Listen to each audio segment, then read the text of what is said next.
Well, hello there, beer world. What is going on?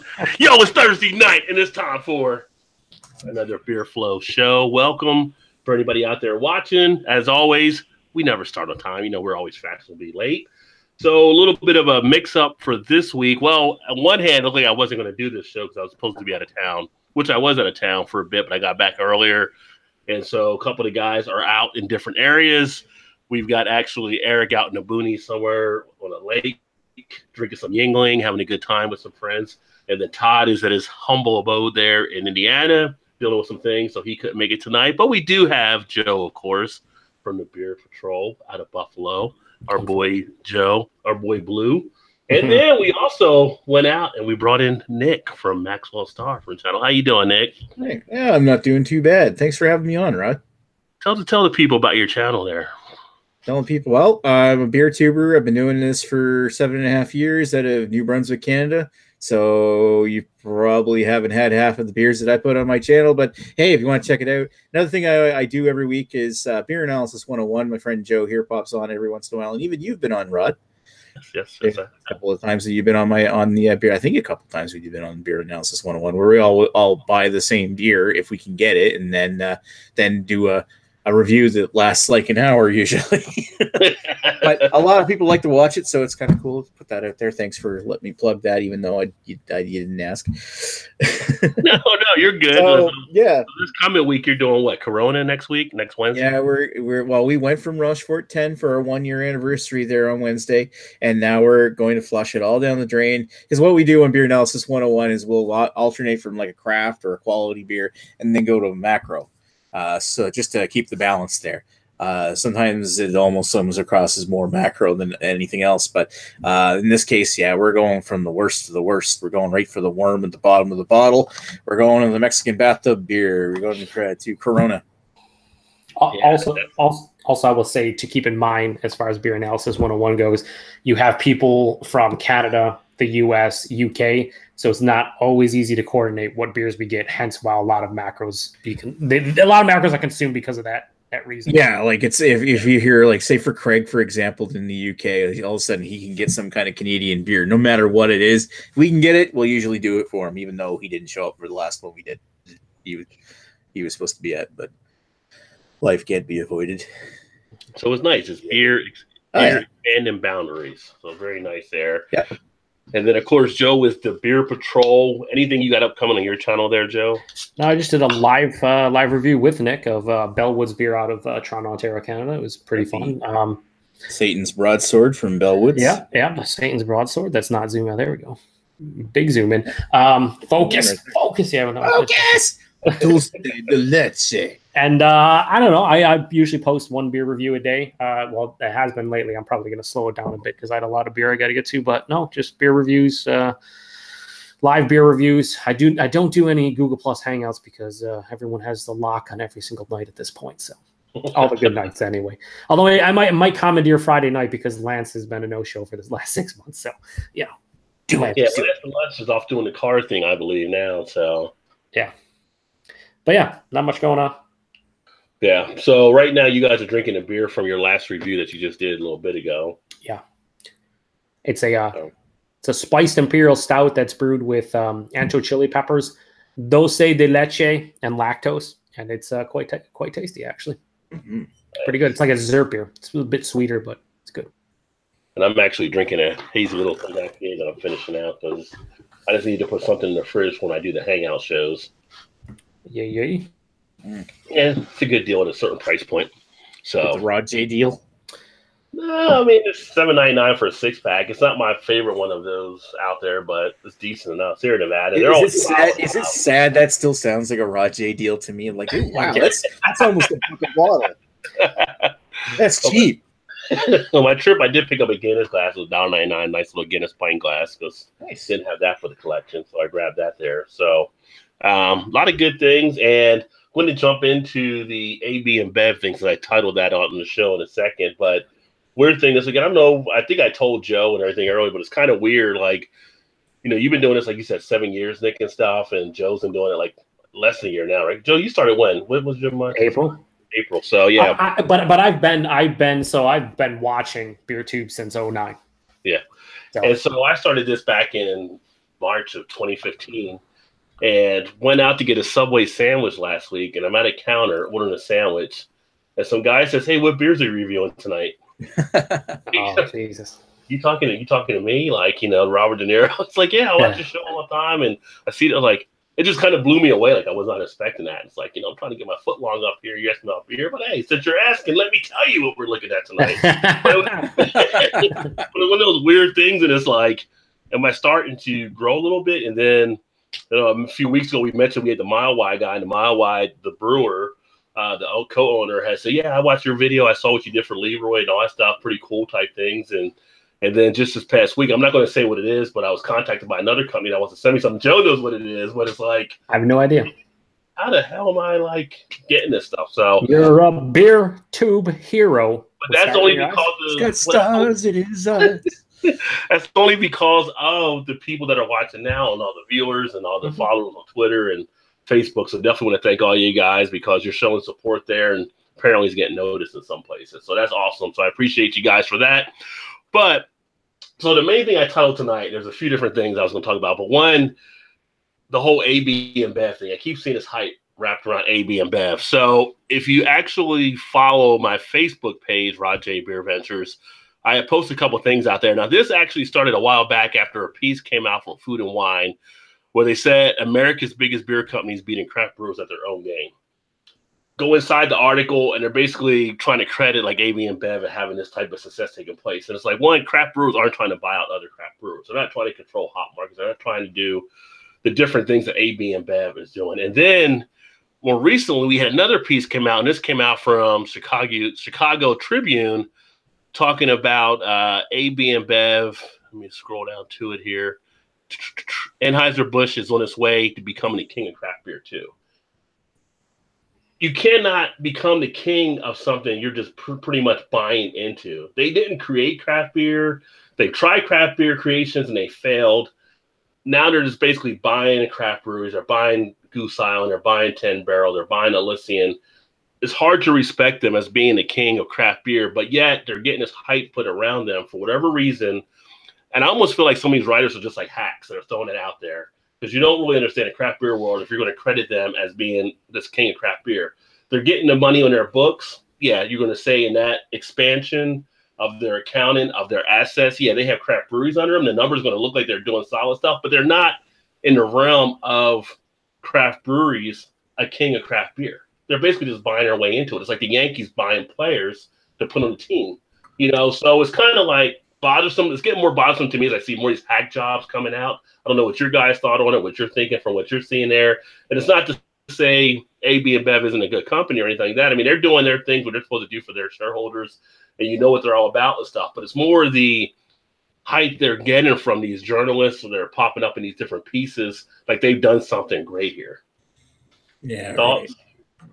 I don't know. Yeah, going along with your thought, where if they're buying into it by buying up craft breweries, I mean, eventually it's going to come to one thing that AB InBev always seems to do. Like Molson isn't, or what's the other one? Miller. That's not. Some of the big guys, they're not nearly as bad as what AB InBev tries to do, where they'll buy into something and they'll try to make that product cheaper, produce it on a mass scale cheaper. It's just always it seems to be the way that they go. like that, especially the cheapening of Beck's. That's so old thing. I'm not sure exactly how relevant it seems. It just seems to be that every time AB InBev buys something, they try to make it cheaper, or merge it into like one of their central production hubs or something. But it remains to be seen what they're going to do with their latest acquisitions. But it just, I'm not optimistic. Let's just put it that way. Joe? Yeah, I don't really have an opinion. I don't really. I guess I don't care too much, I guess is the way I would look at it. Like, none of those articles to me mean a whole lot or whatever, the perceived whatever. I buy based on my knowledge, and I know what's real and what's not, and what's fake and what isn't. And if they are getting, if articles like that are getting written, it's just stupid. It makes no sense. I mean, clickbait. Well, here's the sad reality though. people fail to realize, though, if AB InBev wanted to create an actual like new brewery, they could. And they could brew probably beers better than most out there. I mean, their brewers are great brewers. Like, to be able to have the consistency of Budweiser all over the place and the kind of technology have and the science they have behind it, the brewers at those facilities are fantastic. And you can bet your bottom dollar that most of those brewers love craft beer. They probably all homebrew. So I think it's sad that a company that big doesn't look into developing their own craft breweries and actually making great beer, as opposed to just buying other breweries that people already love. You give them a negative connotation when it comes to craft beer, and you make people actually actively hate that brand just because your name's attached to it. Do something yourself and let people decide. I don't like that fact that they're buying everyone out, but here's a sad reality. It's going to continue.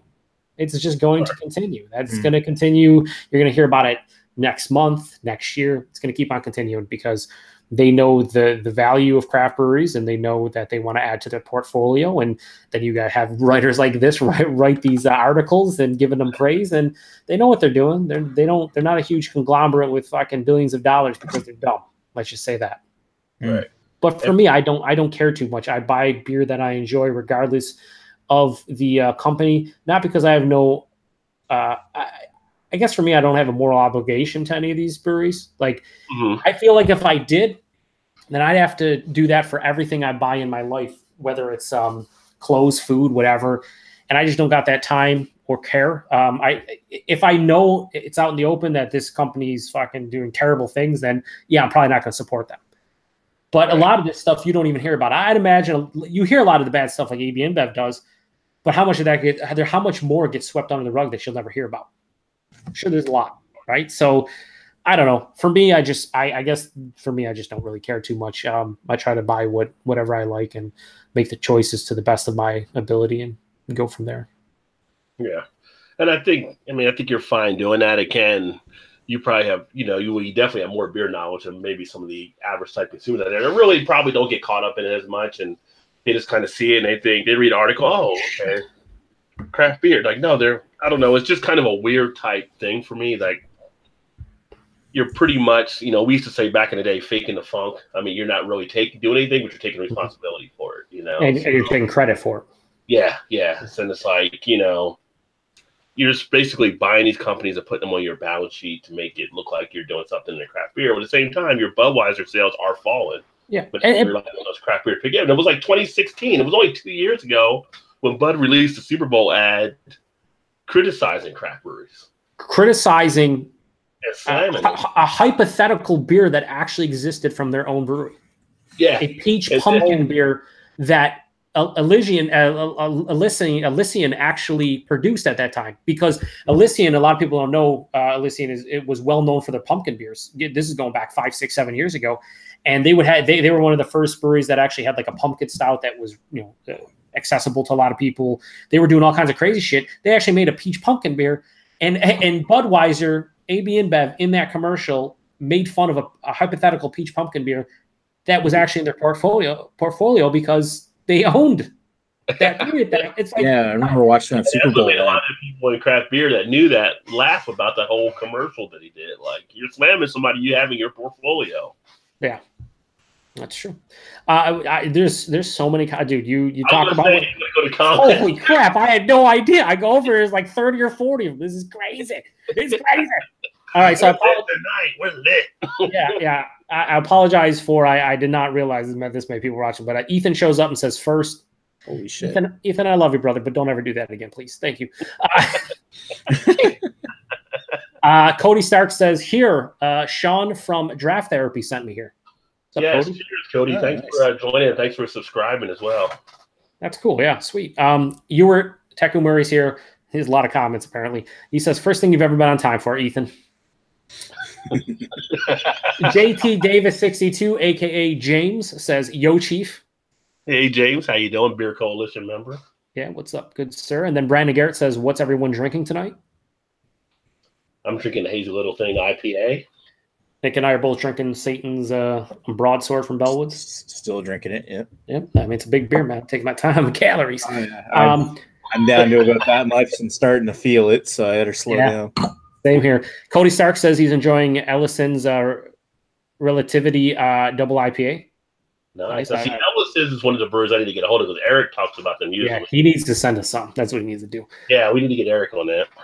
James says he's drinking too much, Brandon, way too much. Brandon says too much, ? Then James says, yeah, 3 beers collaboration from different brewers. So he's triple fisting, apparently. I call it sampling. yeah, that's it. That's just a sample. Just a sample. Junior from Junior's Brew Review says, in all caps, I just had the best sour ever. Oh my God. What sour was it? That's true. What sour is if you're still watching Junior? Farmo Fanatic says, hey. Hello, Farmo. How you doing, brother? Farmville? Farm. Oh, sorry. Like Farm Mall, but Farmal. Cody Stark says he's here in Michigan. I guess he's talking about the collab beers. Junior says in all caps, focus, need more focus. That's when you were focusing in on your beer there. Oh. Paul. Focusing on the dulce de leche. Paul from PA Brew News. Don't know who this guy is. He says, Yo-Yo Brothers. Yeah. Brandon Garrett says, so Joe's nursing that one, and I'll continue to nurse it for the rest of the night because I'm on a diet. And at 10% and all that crazy shit in there, it's probably like 500 calories. I need to not ingest so much. Cody Stark says, what I'm drinking is more of a New England IPA. James says, I had Fist by Revolution, Tartastic by New Belgium, and La Fin du Monde. Nice. Classic. He says, nice. I should switch to water. It's only Thursday instead of Thursday. Thursday. I see what he did there. Oh, he did. Yeah. Ashley Sexton says, good evening, gentlemen. What's up, Ashley? Evening, Ashley. Mr. Sexton. I know if Ashley was around, we could have sent Ashley to get him in here. It's true. Earth says, what's cracking? Nothing, Earth. Are you home now? Earth said he did pick up his kids, so. Oh. Yeah, well, let us know, Earth. Brandon Garrett says, I'm on vacation, so there isn't a limit. But hangovers last all day now. And then Paul, I was just going to say this, but Paul Reddy says, I've been there, Brandon. Cody Stark says they gave up the craft beer game a few decades ago. Sorry, the craft brewers are the masters at it. Yeah. I think we all agree. Ewart says, WTF, Nick gets on this chat, but not me. This is some BS. That's because you're Ewart. Sorry. Pretty much. Yep. Yeah. Yep. Brandon Garrett says, that's why I look for the independent logo. And then Ewart gives him crap. He says, LOL, Brandon. Really? I don't agree. And then he doesn't agree with Brandon saying AB InBev to craft is Walmart to designer clothes. I don't know if I totally agree with that. Walmart designer clothes. He says AB InBev to craft is Walmart is to designer clothes. Okay, good. I would say Walmart to maybe retail industry. Maybe. James says, I don't know. No, go ahead. No, go ahead. Finish your point. No, I was just thinking it's just kind of like. It's like Fruit of the Loom making a suit. Yeah. Man, you know you'd be buying those Fruit of the Loom suits. Don't be lying. Fruit of the Loom suits. They'd be hugged too tight. Be all white with random stripes for colors. It'd be fantastic, boys. Jay says AB InBev has distribution strength. To their credit, they leave their craft brewers alone pretty much and then distribute their stuff everywhere. I think you hear that a lot from the brewers, like they do leave them alone, but then they get praise in the situation. Other brewers and stuff, though. I mean, what's that? They leave maybe theirs. They might not be messing around with theirs, but it gives them more of the buying power on other stuff. Oh yeah, they get the shelf space. They can show and the tap space. There's a reason we have laws designed to stop companies from becoming monopolies, but essentially in the beer world, they buy enough when they get enough buying power, they almost start to monopolize the space. Yeah, they'll say, well, if you want this on and this on and this on, you need to give us this, or we're going to pull these away. Yeah, Cody Stark agrees with Brandon, and then Ewart doesn't agree with what he said. And then James says, "Oh, I was thinking of someone else. I don't know what was that reference to." Then Earth says, "Ewart, how you doing, my friend?" And he says, "Hi, Earth, all good here." And then he also says, "You are assuming more expensive means better." That's true. That's a good point by Ewart. A rare one, but good, because it doesn't. Expensive never means better. It just means more expensive. More often than not, when you buy more expensive stuff, no matter what it is, you'll probably get better quality, but not all the time. Cody Stark says Elysian Space Dust was good, but it's not AB InBev's creation, which is true. That beer was good before they took it over, and it's still a good beer. They didn't fuck it up. But that doesn't stop them from being owned by AB InBev. They own them now. So, I mean, if you care about stuff like that, it matters for people who do. Ewart says, I've had plenty of shit craft beer, overhyped sugar water at $30 a bomber, not worth it in many cases. I think we've all been there. Yeah, you can't say all craft breweries are going to be that much great either, right? You're going to have some of your bad ones out there too. Yeah, it's like going to a high-end, restaurant. We've all had bad experiences at a high-end restaurant at least once, I'd imagine. It's not always because the steak is $50 that steak is amazing. I've had amazing $15, $20 steaks. Like it's, it all depends. Brandon says, I've had plenty of shit macro too. I have as well, and we all have, but I've also had some good macro stuff too. Yeah. I mean, it's there isn't one specific thing you can't say all craft beer is good and all macro beer is shit. Technically speaking, like Bourbon County is part of AB. It is, and it's a fucking world class beer. But it's like, and that's another thing. Like, and that goes to the other side. Like some of these people that come out saying they're against AB and Bev are some of the people that line up to get Bourbon County. Hypocrites. And again, this whole thing wasn't about attacking whether you liked AB and Bev. Just how these journalists are writing articles that just don't click to how that actually works. Giving them unfair credit for something they don't deserve is what it came down to. Yeah. Tekumuri says, while better than High Life, it's not worth the price tag. I don't know. You like High Life. Don't be BSing now. Champagne and beers, baby. That's true. I guarantee that Ewart's drank more High Lifes in the last month than I have. Yeah, certainly more than I have. And Rod, I can speak for Rod in this matter. James says the writer had his marching orders. He used to do web content writing. It's all about marketing. And I'm sure it's probably not him, but it's probably the website he's working for. They try to stay on top of stuff. One writer's for Chicago Tribune, the other one's I've got a journalism degree, and you pick your stories you want to usually feature and write in these type of things too. That's his beat to cover, I'm sure. So he may have been pushed that way, but he may not have been too. So it's kind of like, here's a story I can kind of run with. That's true. Good. I mean, we don't know for sure, so it's all hypothetical, baby. Yeah. And then it's fake news. Oh Jesus! Ewart says, "Oh, of course." And then James says, 1,000 saw the article and heard the message that was crafted for the AB and Bev execs. Yeah. Cody Stark then says, "Yeah, I mean, most macros are the same. You can taste quality in most craft beers." James then says, "It sucks, but capitalism." Albo88 shows up and says, "Cheers, folks! I'm enjoying a Southern Tier 2X IPA. I haven't had that beer in a long time." Are you all right? You all right there? Yeah, I'm just bringing this up. Jeez. Fake news. Nick is still the guest type member. Right. Like, say that live. You have the players and give the actual cast. Like, Nick is still trying to work his way in. James then does the Joe D. Dilly Dilly. James, come on, man. Dilly. Come on, bro. Speaking of Joe D, no bum sighted out there tonight? No bum yet. Ewart says they are buying market share. That's it. Cody Stark says no problem, man. Ewart says I had a KBS today. That's it. James says sample of 3 all day hangovers. That's what weed is for.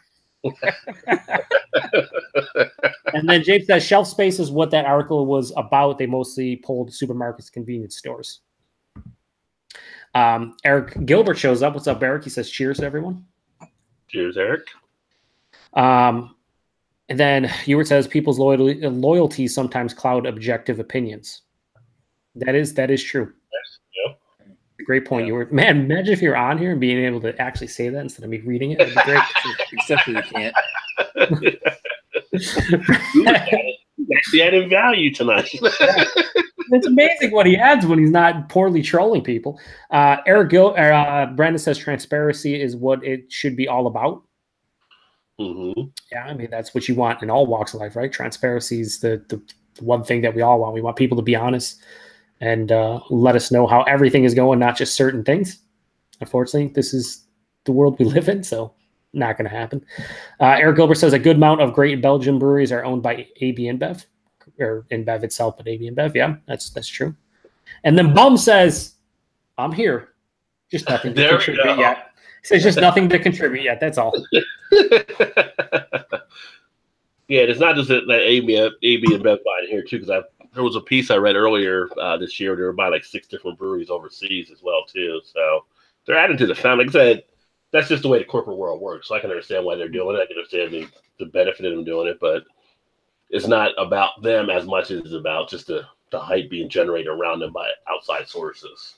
I still think, and again, and every time we bring up anything with AB InBev or macro versus craft, one part of me, it always hits a nerve, and it's the nerve that when you're talking about products as whole in the U.S., doesn't matter what it is. It's like if you're somebody here on your mountaintop screaming craft beer, craft beer, craft beer, F macro, and I always say this, you better not be the same type person that is eating McDonald's and shopping at Walmart and buying Fruit of the Loom or Hanes or whatever, because all those are big conglomerates that push people out. I mean, just you're saying is if you want to be one of those anal macro like craft drinking types, you're going to have to get hand stitched underwear.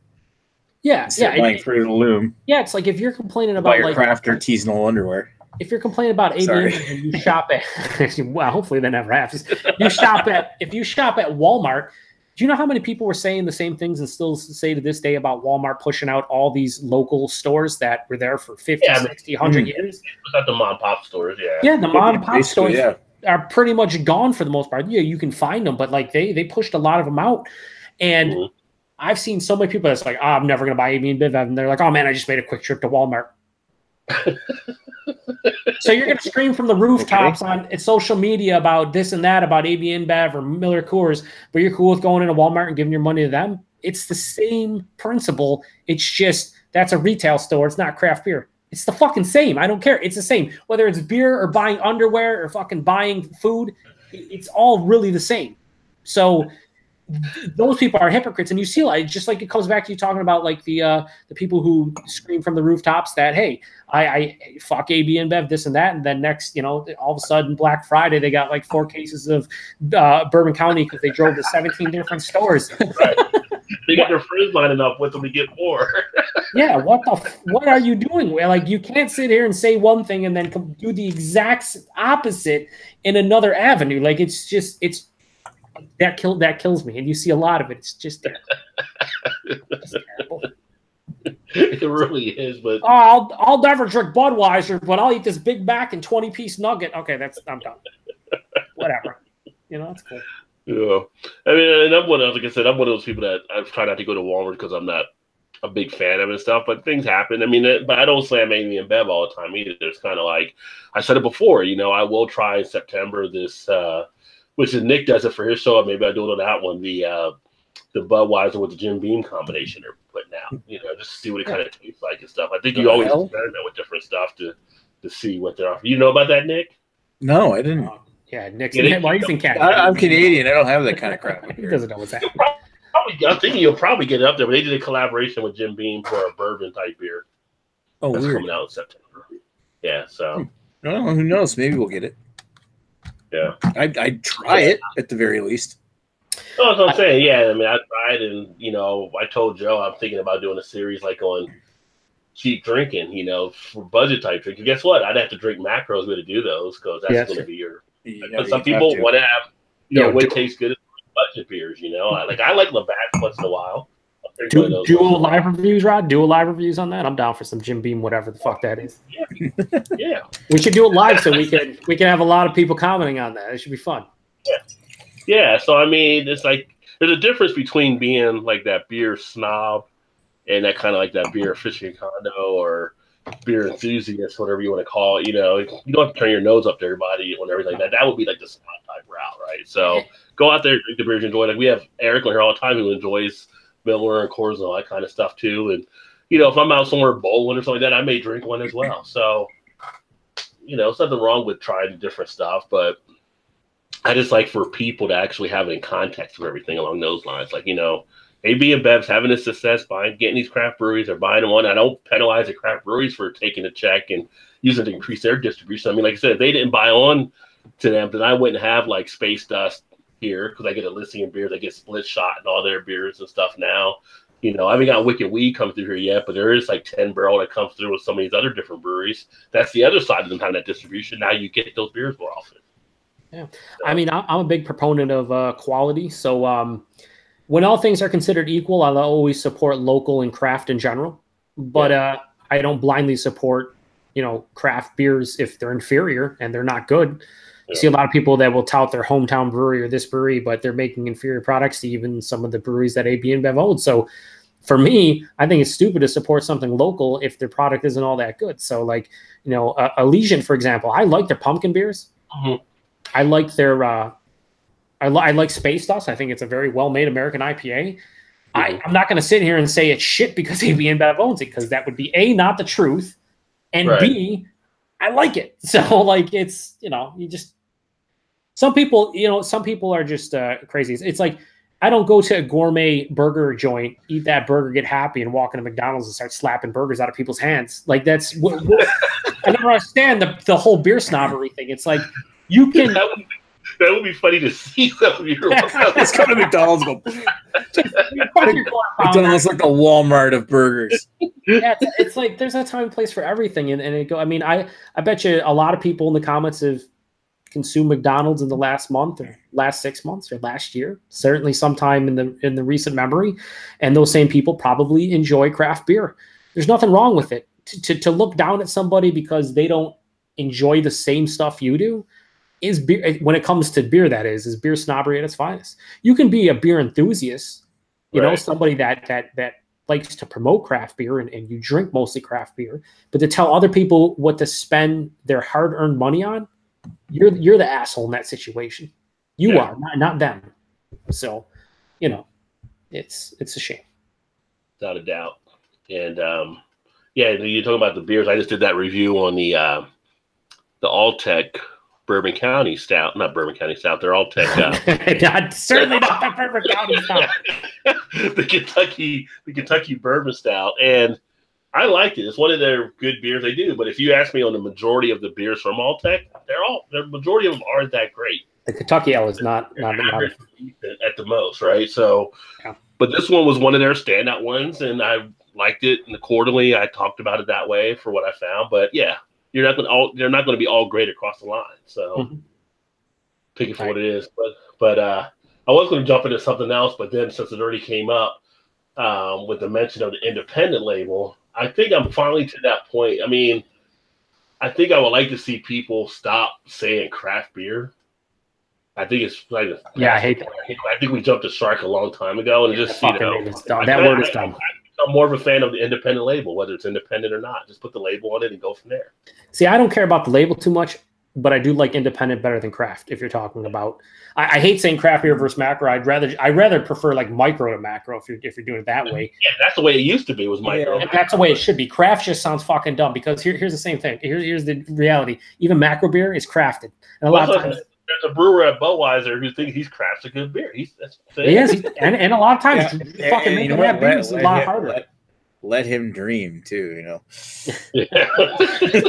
But in a lot of respects, those beers are just as hard, if not harder, to produce than these. I mean, it's hard to hide flaws in a 4%, 4.5% breweries that have tried to produce a good, like, clean drinking craft. I'm using it myself, craft lager, but like a microbrewery produced lager. You know how hard it is to actually get something that tastes clean.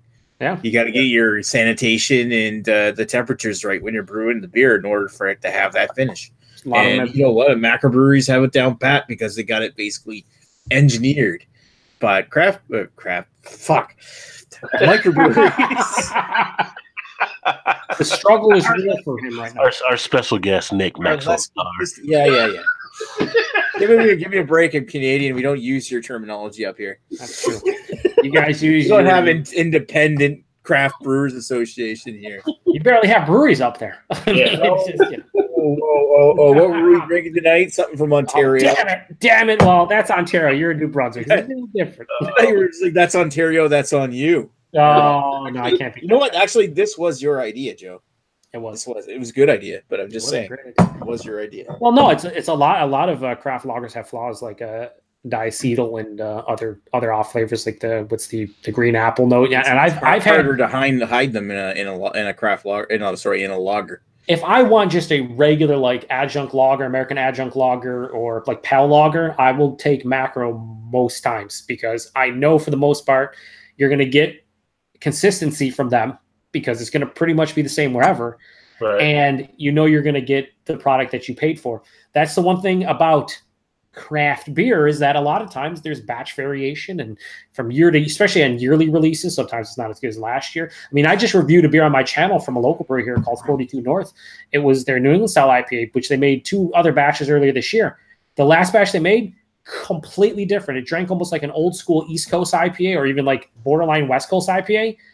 It was not the same beer. It was in the same can, the same labeled can. It was called the same. It had the same IBUs, the same ABV, completely different. Now, luckily, I enjoyed the beer, but if I don't enjoy older school East Coast IPAs or borderline West Coast IPAs, I just spent $60 or $14 or $15 for a 4-pack of a beer. That's not the same that I remember it being. That's a lot of money to potentially waste if you don't like that.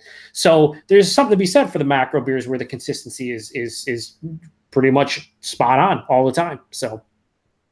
Hey, you got to face it too, to make the size of the beers they're making, for the brewing process and have it always be 100% the same, that's going to take a talent. You have to do that because how much things can just be that much off in craft beer. It makes a totally different beer. So. Well, and like I said, when it comes to those big breweries and specifically like AB InBev and like the Budweiser and stuff, they have the technology, they have the science, they are making sure they have crazy shit and lots of money spent to make sure those beers are consistent no matter where they're brewing them.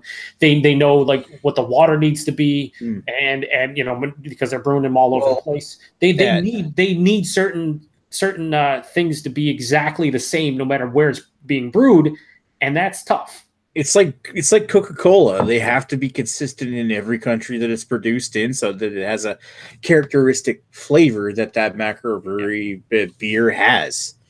So they have to have it basically down literally to a science. Yep. Should I read comments since we're got a lot of comments there? Yeah, you're good. All right. All right, so we'll get back. Where the fuck did we lead off? We are here. We are at James JT Davis 62 says in some places in the USA, all the stores still carry 3 or 4 beers. Those got to be some really backwoods places, like where Paul is basically. I'd imagine like the local gas station or a little store. Bum says he's drinking a Harp Lager, but I didn't think that was worth mentioning. Bum, we always love hearing from you, regardless of what's going on. Eric Gilbert. Yeah, always. Eric Gilbert says, I dragged myself to Little Beast again tonight, drinking a Wahila lactose IPA. Nice. Oh, that's Ontario. Yeah, it is. Yeah, Eric's I think he's close to Toronto. I always forget, Eric. You got to tell me where you are, right? I know you're somewhere around the GTA area, if I'm not mistaken. We looked at Little Beast's Strange Eons there at the Chad's Fest. Yes, we did do a review. Cody Stark says, when I say most macros are the same, I don't mean they're all bad, but they're similar. Yeah, if you're talking about American adjunct lagers, yeah, I mean, if you take the whatever the top 5 would be, I'm sure they would all have slight nuances, but all be very similar. It's all personal preference, just like craft beer. So Eric says, I only do local, but will drink macro. Wait. I only do local, but will drink macro. So local macro then, Eric? Is what you're saying? I think he tried to do local. You're going to drink local macro. I like that.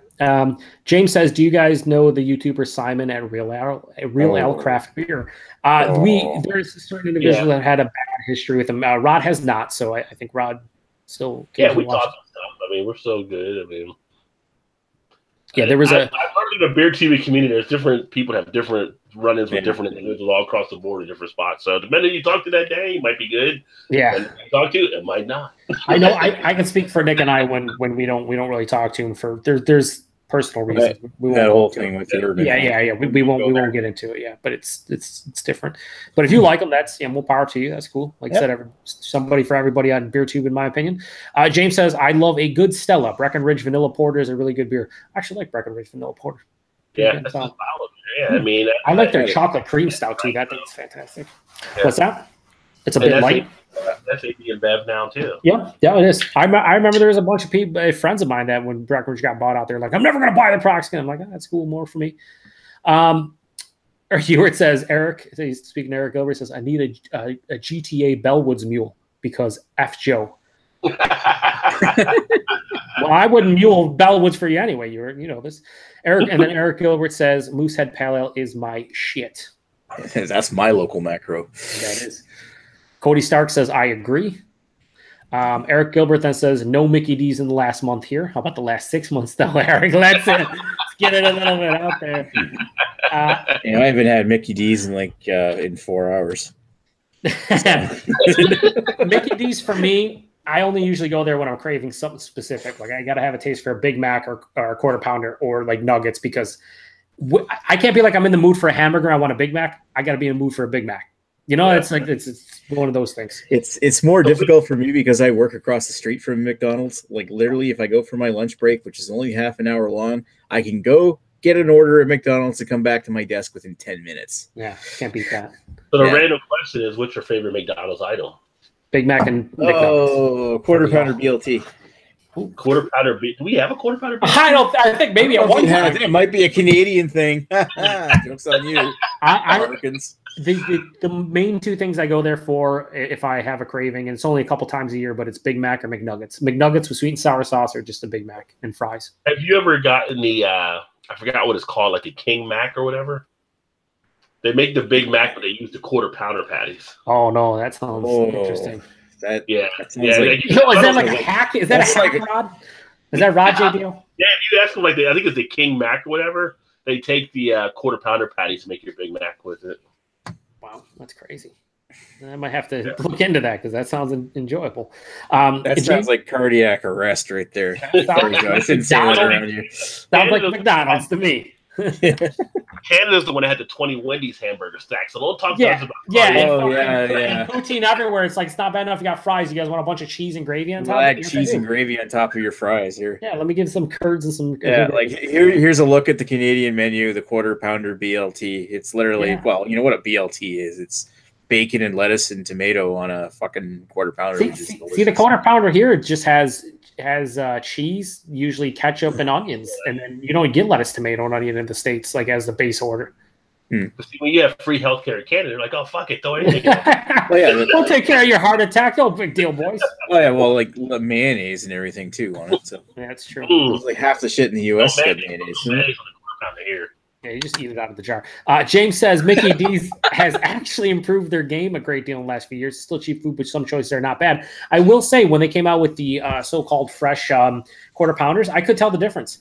It gave off a very much like a Wendy's vibe. Like I feel like you go to Wendy's and you get their burgers, they stand out in comparison to Burger King and McDonald's because they just have like a fresher beef type because they're using fresh beef. The quarter pounder, when they're using the fresh, it kind of had that vibe to it. I was like, I like this actually better than the old school one for some reason. I don't know why. Because it's fresh.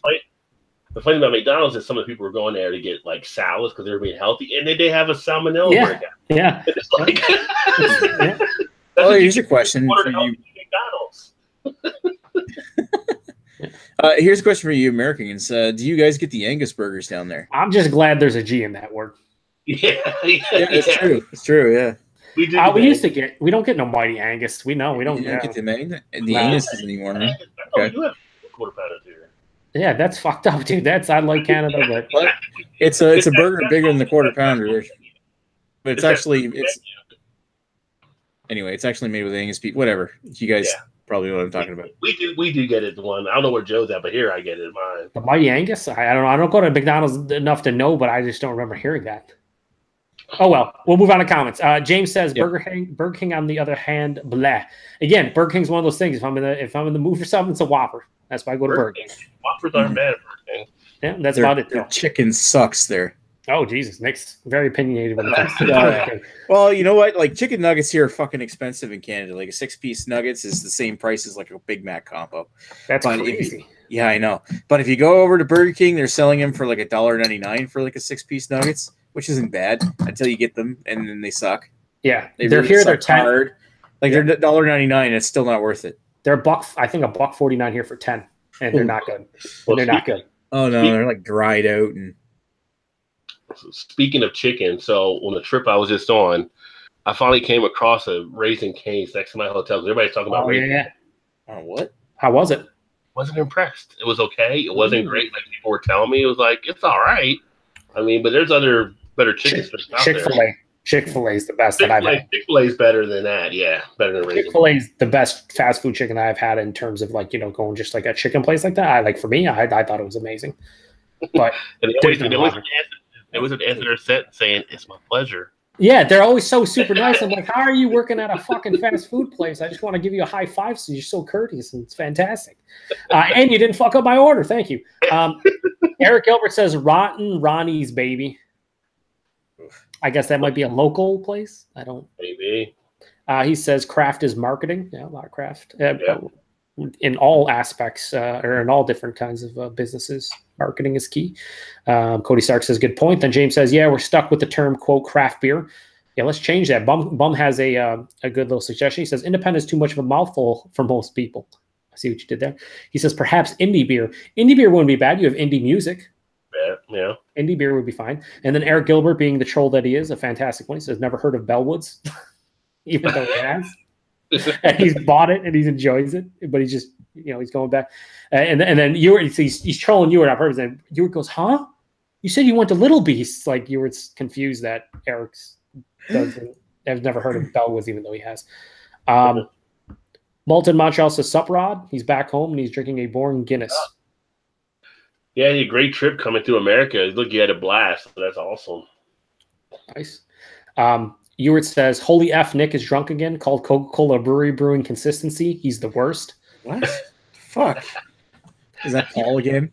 That's Ewart. No, Ewart? Oh, yeah. Well, yeah. It would be more if I valued their opinion. Yep. Eric says he's in Oshawa, Ontario, Canada. Brandon Garrett says, I just don't want macros to create some type of false competition between their own brands. Hopefully it doesn't get to that point. Malton in Montreal says, LOL, hashtag whiskey tube for life. And then Eric Gilbert says, forgot the comma on that comment. What comment? I don't know what you're talking about, Eric. And then Cody says, what do you guys think of New England style IPAs? Well, I'm drinking one now. I mean, I like New England style IPAs. I got no problem with them. Just like any style, some are better than others. Mm-hmm. That's the thing. There's some really shitty ones, and there's some really amazing ones.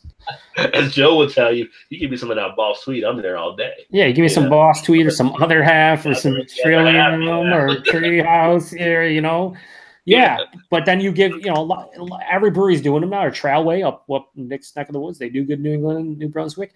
Most places have at least one good brewery that does them in their area, but then it seems every brewery is trying to do them now, which is fine because it's a legit style. Yeah. But all of them are not created equally. Like it's, you can tell, just like anything else. Like you get awesome barrel-aged imperial stouts and imperial porters and barrel-aged beers in general, and then you get poorly made ones. All depends. Right. But I like the style. If you're going to do it right. Don't half-ass it. Yep. There's something to sell the hipsters looking for that independent beer. It's true. And I'm one of those people. Paul says McDonald's, yuck. And then he says Joe loves all the NEIPAs, all of them in the world. In fact, it's the only style he reviews anymore. True. When you have beer sent to you from people and you don't review it, I feel that would be effed up on my part. So I review them, but then Paul gives me shit because every other beer I review is a New England style IPA because that's what people send to me. So that's on me apparently. And luckily though, which I will be uploading the beers you sent me. I've only got like 2 left. I got to finish. But yeah. Luckily I'm at, I think next week is pretty, by the end of the month, all the reviews from New England style IPA should be out on my channel. Then I can actually start drinking fall beers and switching up stuff and not just drinking that. Basically what I'm drinking now is that and kettle sours. That's all I have, like all I've been sent and all I have. So it's like, it's kind of shitty, but whatever. They're all delicious for the most part. So I can't complain really. Let me ask you two, because since both of you got a channel, of course, you're doing the reviews, you're uploading. A lot of times we upload the videos of the reviews that we've done, but are you also intermingling live reviews for stuff you're doing currently? Like, what do you mean? Like, are you doing an upload of the beer you've done, but like you may do it on a Monday, but then you come back on Tuesday, maybe do a live review or something? Or you kind of just going straight uploads? Are you doing any live reviews on your channel? Well, I just did one tonight. I'm trying to do like one a week now is what I'm trying to do. But I do them on the same day that I already upload something. So yeah, I'm just trying to think because like the backlog can get so much of a backlog. Sometimes you have to work in like live reviews to get to it. Yeah. Oh, you're saying, see, the thing for me is you use the phone too, but for me, I use my phone as soon as I'm done. I connect to my computer, transfer it over. It takes me 2 minutes max to edit it and then just render it and upload. So it's not too tough. And usually I do a couple at a time now. Well, at least I have been. But I like live reviews for the simple fact that you can interact with people. And yeah, it's easier to just set up the webcam and just be like, you're done, just go. But I mean, I don't know. I trying to do a little bit of both, I guess. Okay. I don't know what Nick's muted, so I don't know what he's doing there, but it's probably. Oh shoot! I didn't realize it was still muted. Yeah, exactly. I was trying not to cough. Are you working in live reviews on your channel as well? I mean, as much. Are you working in live reviews or mostly uploads of the stuff you're doing? I rarely do live reviews. I think the only time I've ever actually, broadcast live for a live review is the time I had Joe on. And was it just me and you, Joe, the time we did Toot Lamont from Unibrew? Yeah, I think it was just you and I. It was just you and me. Yeah, most of the time, if I'm using my webcam to record, I'll record offline, and that way, if I make a mistake or something, I can just throw it out and start over. Plus, you have beer analysis every week. Yeah, I suppose. Yeah, if you consider those beer reviews, I'm doing that live every week. Yeah, that's true. All right, let me finish up these comments. Well, fucking, there's a lot more. Swampy says Jack in the Box Jumbo Jack is the shit. Maybe he got that on the. I remember when they shut them down for food poisoning and stuff too. Everybody's been shut down. All of them. Eric Gilbert says he's on to a Mountain Devil West Coast IPA. Paul says 2 quad baconators done. I've seen it. I don't want to see it, but I've seen it. Yeah, he is. Swami says Scotland made a mayo ice cream. That sounds absolutely horrendous. It does. I'm sure it might be tasty, but it just sounds absolutely gross. Like just the Scotland made mayo ice cream. Why? Why would you need that? And then he says, yummy, sour, eggy goodness. And then he has the little emoticon that's about to throw up. That's what I thought. Terrible. That sounds terrible. Paul says, wow, not sure if that would be amazing or disgusting. And then Eric Gilbert says, love me some mayo. Are you a mayo person? I like mayo. I actually like Miracle Whip too, not usually on sandwiches, but like in salads. I think and stuff. Miracle Whip than mayo, but I can eat either. Yeah, I think Miracle Whip has that little tang to it that's kind of different. But yeah, I just don't like a lot of it. Like there's people just be like, yeah, like fucking 17 tablespoons. Like what? Like what are you doing? So you're making a sandwich. You have mayo, you have Miracle Whip, or do you use what they have now, the sandwich spread? Yeah, I can go either way. I'm a sauce boss. Like the artist thing with the relish there and all that. Yeah. That's just good too. It's all good. I mean, it's you got to have something. Can't be having dry sandwiches, I mean, I like mustard too, and it depends on the bread. Like on rye bread, I'm not usually eating mayo. It's usually mustard and certain things like that. Yeah. Paul says Miracle Whip, ha ha ha ha, and then Earth laughs. Swami says when he was in America, they didn't sell 6 nuggets, only 10. They sell, as far as I know, and again, I don't buy them all that often, but I think it's 4-piece here, and then 10-piece, and then 20, and then I think that's it. I think Wendy's 4-piece, yeah. I think, no, I'm almost positive. We used to have 6 at McDonald's, but I don't know. I never get the nuggets, so that's on you. Now, for a while, McDonald's had the chicken strips. And they were actually better than nuggets. Yo, you just crazy talk. Yeah, they have 4-piece. Like the first thing I see is 4-piece nuggets on McDonald's.com. So, are you in the Happy Meal? No, just regular 4-piece. That's their lowest they start. I think it's 4. Let's see. They have 4, 6, 10, 20, 40. That's what they have. Yeah. So there you go. By the way, best McDonald's item: Shamrock Shake. Oh Jesus Christ! Every March, get that son of a bitch. Eric says Popeye's chicken strips all fucking day, sons. Popeye's is pretty damn good. Popeye's is good, and the chicken strips are pretty tasty. I can't lie. And their biscuit's fantastic. A little bit of honey on there. Now I'm getting hungry and I can't eat it. So maybe I get some Popeyes for my cheat meal on Saturday. That's what I might have to do. Get like a fucking 20-piece just all to myself. Swami says 6 is the kids' meal, and then he agrees with Eric. No, you could get 4-piece at McDonald's as $1. I think 6-piece is I think 6-piece might actually be the kids' meal. Not 4. I don't know. I know 4 pieces a buck. Because this is always the thing I used to have that was messed up at McDonald's. They would sell 20 of them for $5.99, but they would sell 4 of them for $1. Why wouldn't you just get 6 orders of 4 and get 4 extra nuggets for the same price? You have to specify, like, I want 6 4-piece nuggets instead of the 20-piece. I've never understood that. Or just say you want 5 and it'll be a buck off. You got 5 of the 4. Never understood it. Cody Stark says, have you guys tried the new Brew House King from Burger King and a Budweiser? LOL. Had a friend visit and bring me Chick-fil-A, and it was awesome. First on your Burger King, I've not. I've seen a couple people review it on YouTube though. Like they make the sauce out of Budweiser or whatever. That Brew King, the calories in that burger is 1,550 for that, just the burger. That's 3. Everything else going in. That's 3 Big Macs for that same burger. I was like, I don't think so, bro. I don't care how good that is. I'll take 3 Big Macs. You're like going to quantity. Yeah. Versus one of those. Yo, when you're talking about shit versus shit, I'm taking more of the shit. But Chick-fil-A, I agree with you, Cody. I think Chick-fil-A is fantastic. I don't agree with a lot of the things, like a lot of their business practices and stuff, but man, their chicken's tasty. Can't deny it. Eric Gilbert says Rotten Ronnie's is McDonald's. Come on, son. Really? I've never heard Rotten Ronnie's for McDonald's. I've never heard Rotten Ronnie's before. No. That might be a Canadian thing, Eric, or something that I'm not privy to. I mean, I've heard a lot of McDonald's, Mickey D's, obviously, which, like you said, and stuff. Like the Clown House or something. I mean, yeah. Paul says 16-piece dark meat original with gravy and mashed potatoes. KFC is so expensive that I only get it once a year as a treat. I like KFC original, and I love their mashed potatoes, whatever. People can say whatever. You know what? I shouldn't say that. I love their gravy. Their gravy's fucking phenomenal for me.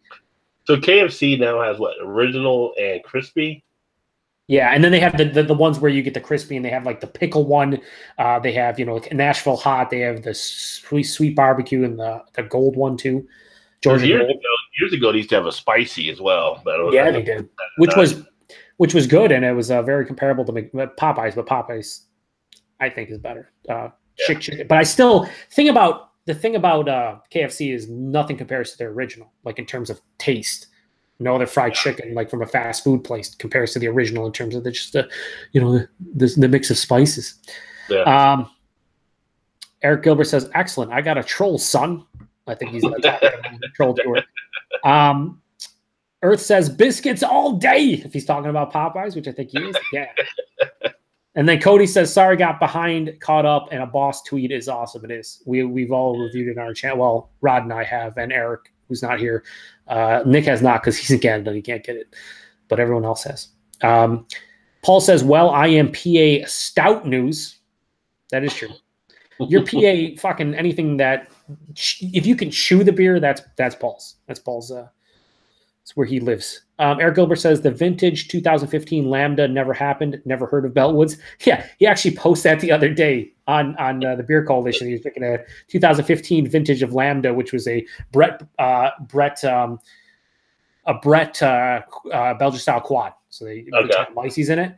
And I thought that beer was awesome. I also have the 15 too, Eric. I might have to review that just for you at some point because that was a fun beer. Unlike almost any other quad that I've had, it was really enjoyable.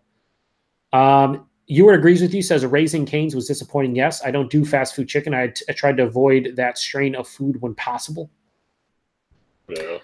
I mean, not all fast food chicken is created equally. Like I said, Chick-fil-A is supposed to be here by the end of the year, and I will probably stick with them mostly if I get any kind of fast food. Up, but they put a Chick-fil-A in now for my house, and there's another one that's close to where I work downtown, and people will line up and wait in their car around the block and everything to get that. It's like you know what's funny? Yeah, no, I agree. And I went to Rochester, New York a couple of weeks ago and did like a little beer run and stuff. And on the way back to the north, there's this little town called Greece, New York, and they just got a Chick-fil-A, first one in the area.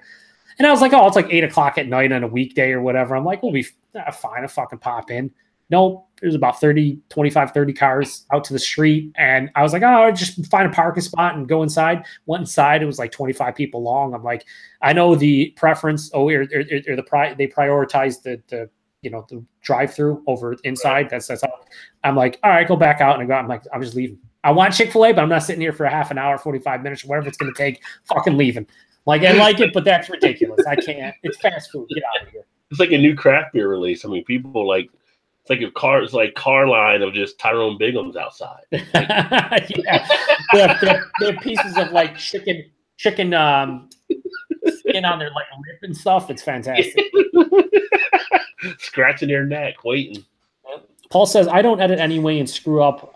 Screw ups are fun, so live streams are the best. Yeah, I really don't edit. The only I did a 2 or 3 jump cuts so far, and that's because my camera actually fucked up both times for some reason.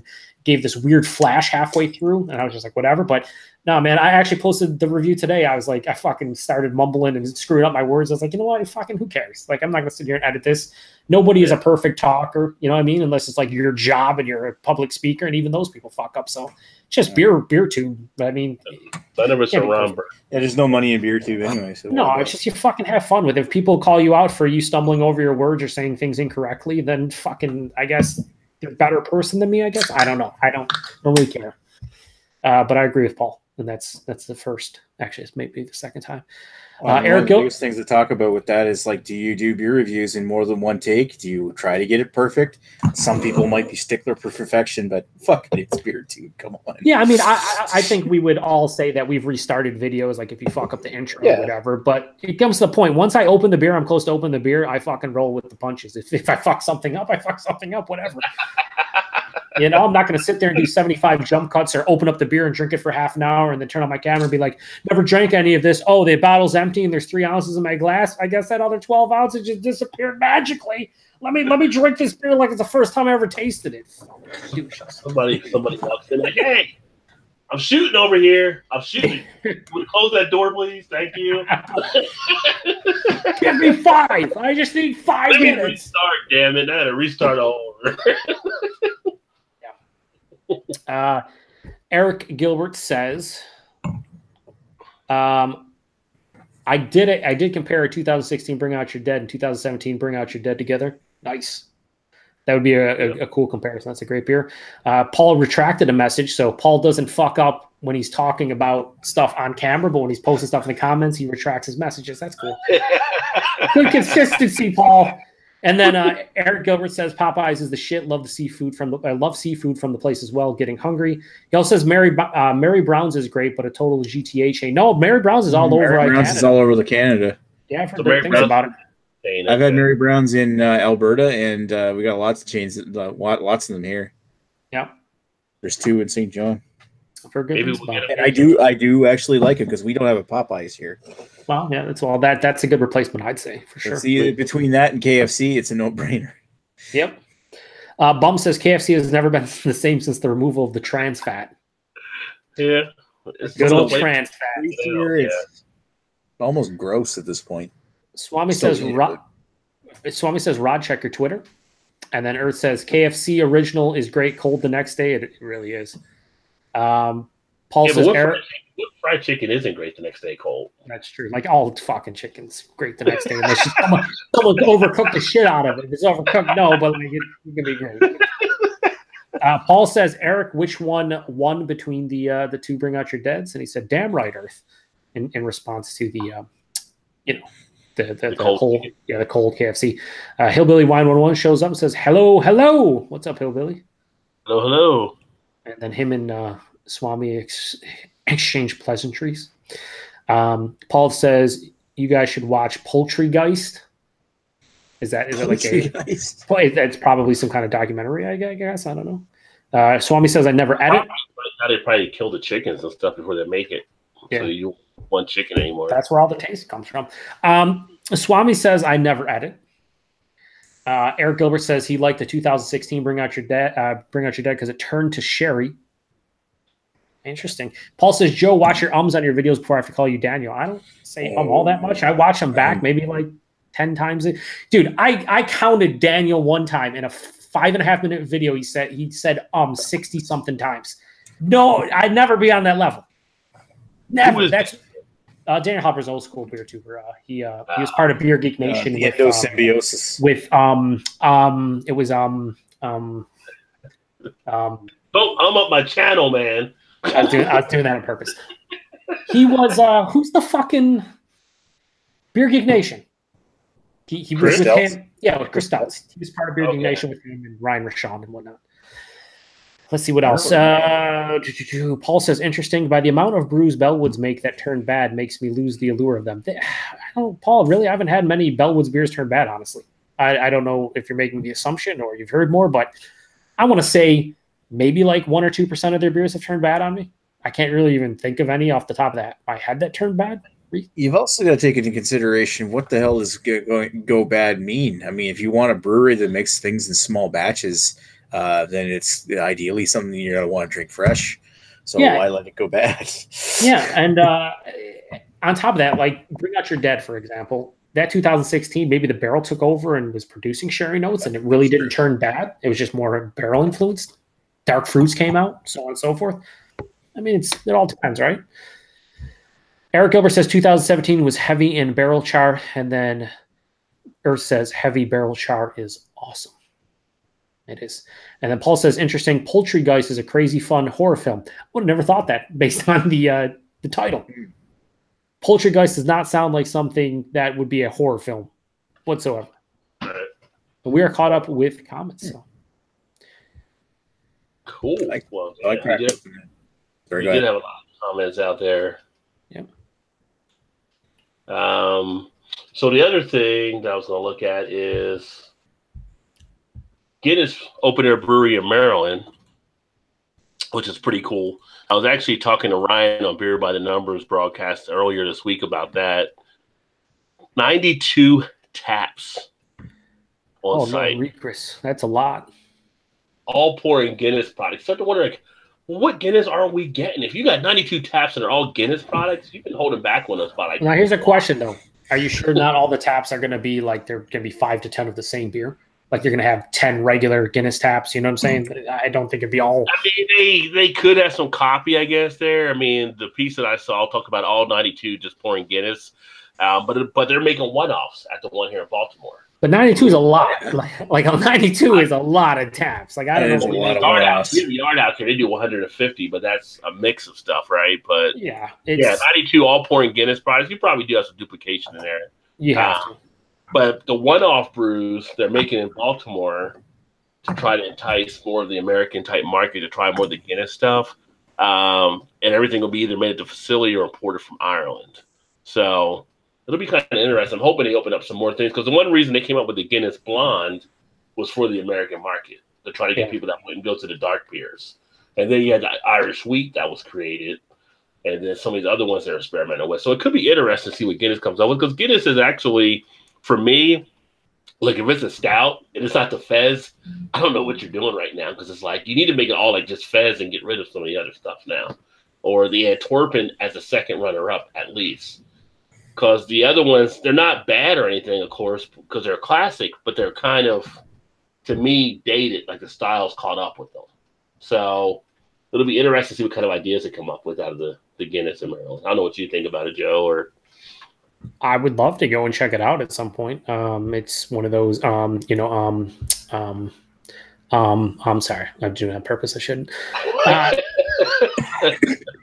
It's one of those breweries that sound cool. I just don't know how much I'd enjoy it. I'd like to see what they do, though. Like, I'm very curious about what kind of beers they're going to have on and what they're going to try to produce for the American market. Right. So there's a curiosity there, but at the same time, I feel like I'd probably be underwhelmed. But it's still like, hopefully they like get distribution and stuff for some of the beers they release there. It'd be nice. Try out some different, beers that they brewed at that brewery. I don't know how realistic that is, but guess we'll see. Yeah, so that'll be something to keep an eye on because then it's a matter if they create it there, how much packaging may follow behind it as well. If they start introducing it more across the country. So hopefully that happens, but that just happened this last Friday. That they'll actually be hopefully getting the stuff rolling here. Mm-hmm. Let me see. Give me 1 second here. I'll read the comments real quick while I'm doing that. Eric says, didn't know Mary Brown's was so big, only seen around the GTA area in Ontario. Dickie Lee is everywhere else. Yeah, it's originally from Newfoundland. Nice. Paul says he's going to try to hit 5 Western PA breweries this weekend. Paul says owned by Guinness, most likely. Yeah. Ninja vanished, then he says. Swami says, Rod sent you a message on Twitter, bro. Yeah, Swami wants to join in. And then Earth says the new Guinness facility looks fantastic. Mm-hmm. Paul says, nice. I did want to try their Imperial Amber Ale, but it was so damn expensive. Is he still talking about Guinness, I think? And then Eric says, it was splitting hairs, but Bring Out Your Dead 2016 was so complex. And Paul says, nice. Nice. You skip over the Chinese comment there? I did because I can't read Chinese. So. Well, it's nice to be international. I appreciate him commenting or her, but I can't. I won't. It try. seems like everything should have a translate button nowadays. You get it on some social media, you don't on others. Like, just click this thing, translate. Okay, there you go. Then we get all talk like we were commenting or her. Whoa. Swami, you're out of control, man. You're out of control. What? Hey, how you guys doing? I finished a bunch of Guinnesses. I just wanted to join in and say hey to Rod. And how you doing there, Joe and Maxwell? Long time no see. Hey, how's it going? Good. What's up, man? Just did 23 days on a motorcycle throughout Route 66, and I'm just glad to be home. But nice. Wanted to come and say hello. So you get an adventure through America? It's Japanese, actually. Pardon? Oh, it's Japanese? I didn't know. Well, no, it's I think it's Japanese. And that person says hello. Oh. hello. I was going to say, you had a good trip through America, through the different states you went through? Yep, I'm going to get that tattooed on my arm next. What's that? The Japanese writing, because I'm a total douche. No, I'm just kidding. I had a great time. Manhattan Beach, California was probably the highlight. Santa Fe, New Mexico is amazing. Don't ever go to Missouri. Stay out of Missouri. That's all I'll say. I hated Missouri, but the rest of it was awesome. But I'm gonna drink something that I brought back from the States. Drink with you guys right now. Actually, I'm out of beer, so I'm gonna drink this. It's the Elijah Craig Barrel Proof. It's 68% ABV, 136 proof. Only sold in America. And I'll be right back. I'll get a glass, and you guys can see talking. Thank you again, Rod, for inviting me on your channel. Sure. And I'll be very nice. Don't worry. And so the other thing for this week, we had, and this is actually out in Bum's area, where Bum is in Pittsburgh, was the Fresh Fest took place. So I couldn't go by without talking about that too. And that was actually a huge event because that was the first ever, I guess, historical meeting of black breweries that got together to brew beer. It's kind of funny though, because like people thought it might have been like this exclusive black type thing, which it wasn't, but it was more increasing diversity into the craft beer world. A lot of people came out. I don't know, Bum may have caught any of that when he was there in Pittsburgh as well. But anytime you have events like that, it spreads it out. And it's kind of funny because, I don't know if you know, now, but I'm a black guy. So I had no idea. I thought maybe it was just a brightness issue on your webcam. Yeah, you learn something new every day. I go into a craft brewery, there's like me and maybe, one or two other people possibly, you might give a head nod or something like that or whatever. But it's kind of like you don't have a lot of atmosphere. So although you don't see a lot of black people in a lot of the breweries, there are a lot of groups of black people that enjoy craft beer. That's a great way to get people out there to say, hey, everybody's all welcome to come together and stuff. Because when they had the event, it wasn't just black people. There was people from all different cultures and stuff. So Pittsburgh made a good amount of history with that, which was a cool thing in itself. So yeah, of course, we know no one's ever had as bad as the Gingers, right? So according to Red Beer, very impressed. Yeah, remember someday the Echo. Someday the Gingers will get their due, Yeah. And I just want to point out, like, speaking of someone from Quebec in the channel, I'm drinking a beer from your neck of the woods. Archibald's Belle-Mare. Yeah, Archibald. Nice. Where's that from? I like their blondes and their whites are nice, but I'm not a big fan of their smoked lager. It's I went up to Gaspé there 2 weeks ago, and I got these at a Couche-Tard. And I picked up, I had the white IPA. I forget the name of it, but that was pretty good. It took a little bit for that to grow on me, but after a while, I really liked it. This one's growing on me as well. I think at the front, it's kind of, it starts off kind of meh, and that might be the Simcoe coming in on this, but after a while, it just starts to get nice and flavorful. But I'm liking this one. No, they're nice. They're nice beers. I think recently they were bought out by Molson though, or something like that. I can't remember. Oh, really? One of the big boys bought them. So I can't drink this anymore because it's craft beer. Well, they're buying out all the microbreweries now. Yeah. It's their way of killing the competition instead of trying to compete or making better product. They just go to the bars and tell them don't sell their product, or they just decide to buy out the brewery completely. Yeah. From what I've seen, I'm not as educated on the beer subject as you guys are, though. But that's what I've seen a lot. Well, I wouldn't put it past them to have that kind of behavior. Well, Bum had asked if that was this past weekend, and it was. He said he was actually out in Denver, Detroit all weekend. So I was going to say, Detroit's a bit different than Denver.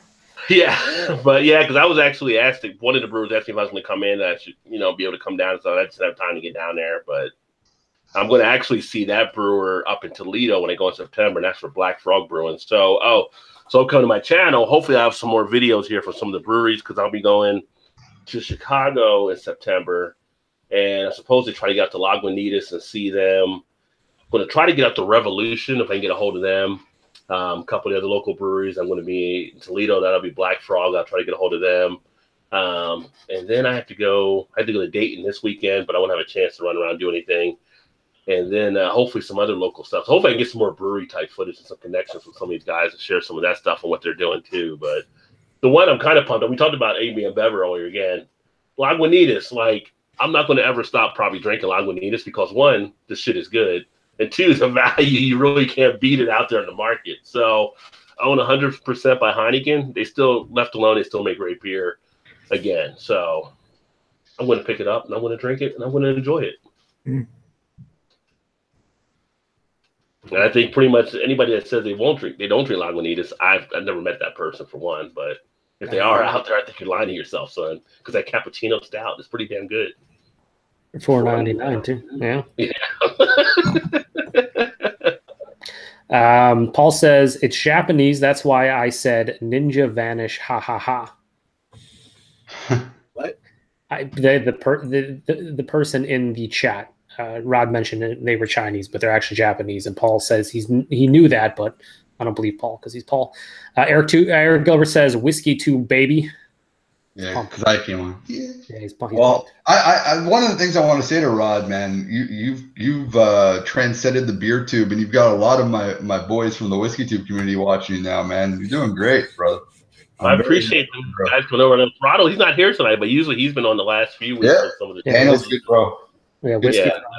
You're all the time. So you got a good crew from over there, so definitely love talking to those guys too. And I need to do more whiskey. I just haven't got out. I got I picked up the Cask Make Stout Edition. I just haven't drank that one yet. So, hey man, I enjoyed hanging out with you guys last year a bunch. I think all you guys got your thing. I think the BeerTube community was out there a little longer than us, other than maybe Ralphie, who has been the god of the whiskey tube community. But other than that, you guys have been around for much longer than us. We're pretty much learning from you guys over you guys learning from us. So I give all props to the BeerTube community all the time.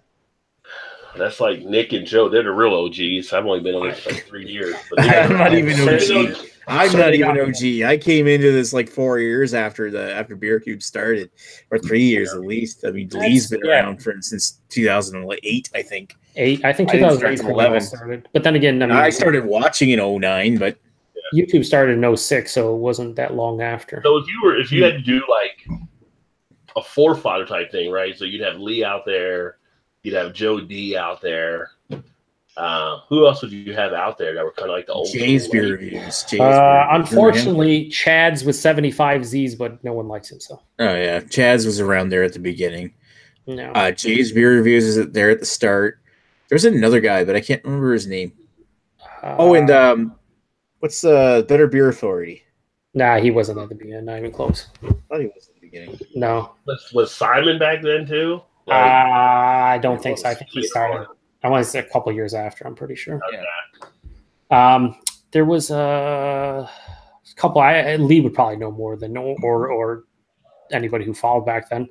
I just remember watching Joe D and Lee were the first two that I watched at the beginning, and I guess Chad's as well because he was in New York State. So Bum would probably know some of the old forefathers too that's watching. Maybe the malt liquor guys.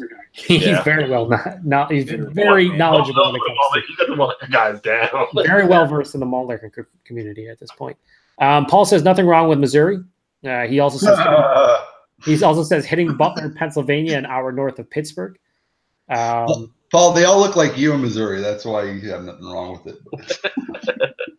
Eric Gilbert says, well, Ontario and Alberta for the ECBP as well, $150. Yeah, well, it's $68, but I got this as a gift from the Scotch Test Dummies. They came and met me up in Oklahoma City. I had a great time in Bricktown. Bricktown was seriously a lot. I had misconceptions of what I thought Oklahoma was going to be as a Canadian. I thought I was going to go in there and it was just going to be like, I don't know, mullets and people listening to Billy Ray Cyrus or something, but I went there and it was completely different. It was very cool, very down-to-earth people, and I had a great time over there. Met a bunch of fans from my show and went shopping for whiskey with them, and we had a great time, and signing bottles and stuff. It was fun. Paul says, you're the whitest black guy ever, Rod. You know, it's funny, like, Rod's black? What the hell? When I call people, like some people think I'm actually white on the phone sometimes. It's funny. People I've met are like, I thought you were white. No, that's my work voice.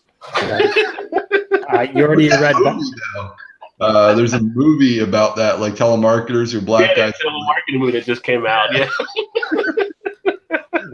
Here's an old beer tube channel. You remember the Beer Expedition? Yeah, that was who I was trying to think of. Beer Expedition. That's one. I'm thinking. I'm so fats are pretty far back. They were around for a long time. Yeah, they were around before I started. That's what I mean. Yeah, you already read the comment from Bum about being in Detroit. Paul says there's no black people in Pennsylvania. You'd be crazy, son. Maybe not where Paul lives. Maybe not where Paul lives. Yeah, we're not. They're not. Where Paul lives, maybe. The rest of it, yes, Paul. Paul says hi to Bum. Eric Ober says my local tap has 2 batches ECBP. Bum says came back with many indigenous Michigan and Ohio beers. Nice. Paul says hitting Butler and Monroeville this weekend. Paul says I need to hit your area someday, Rod. I need to get cash together to hit another robotics class in Detroit, and he still loves Lagunitas. Yeah. The Japanese person, there's a question mark in there, but I don't know what the other part of it is. So asking a question, I just don't know what it is.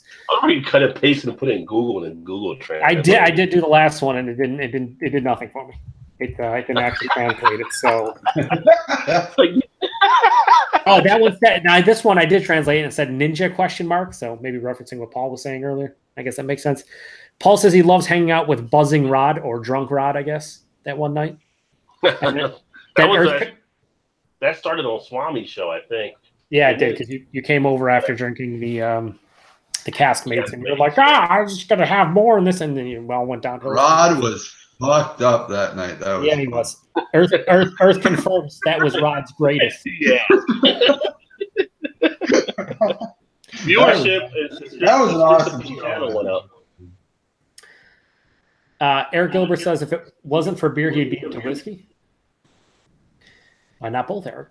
Bum says, yo, PA Brew News. I've watched you before, but I can't remember what city you're based in.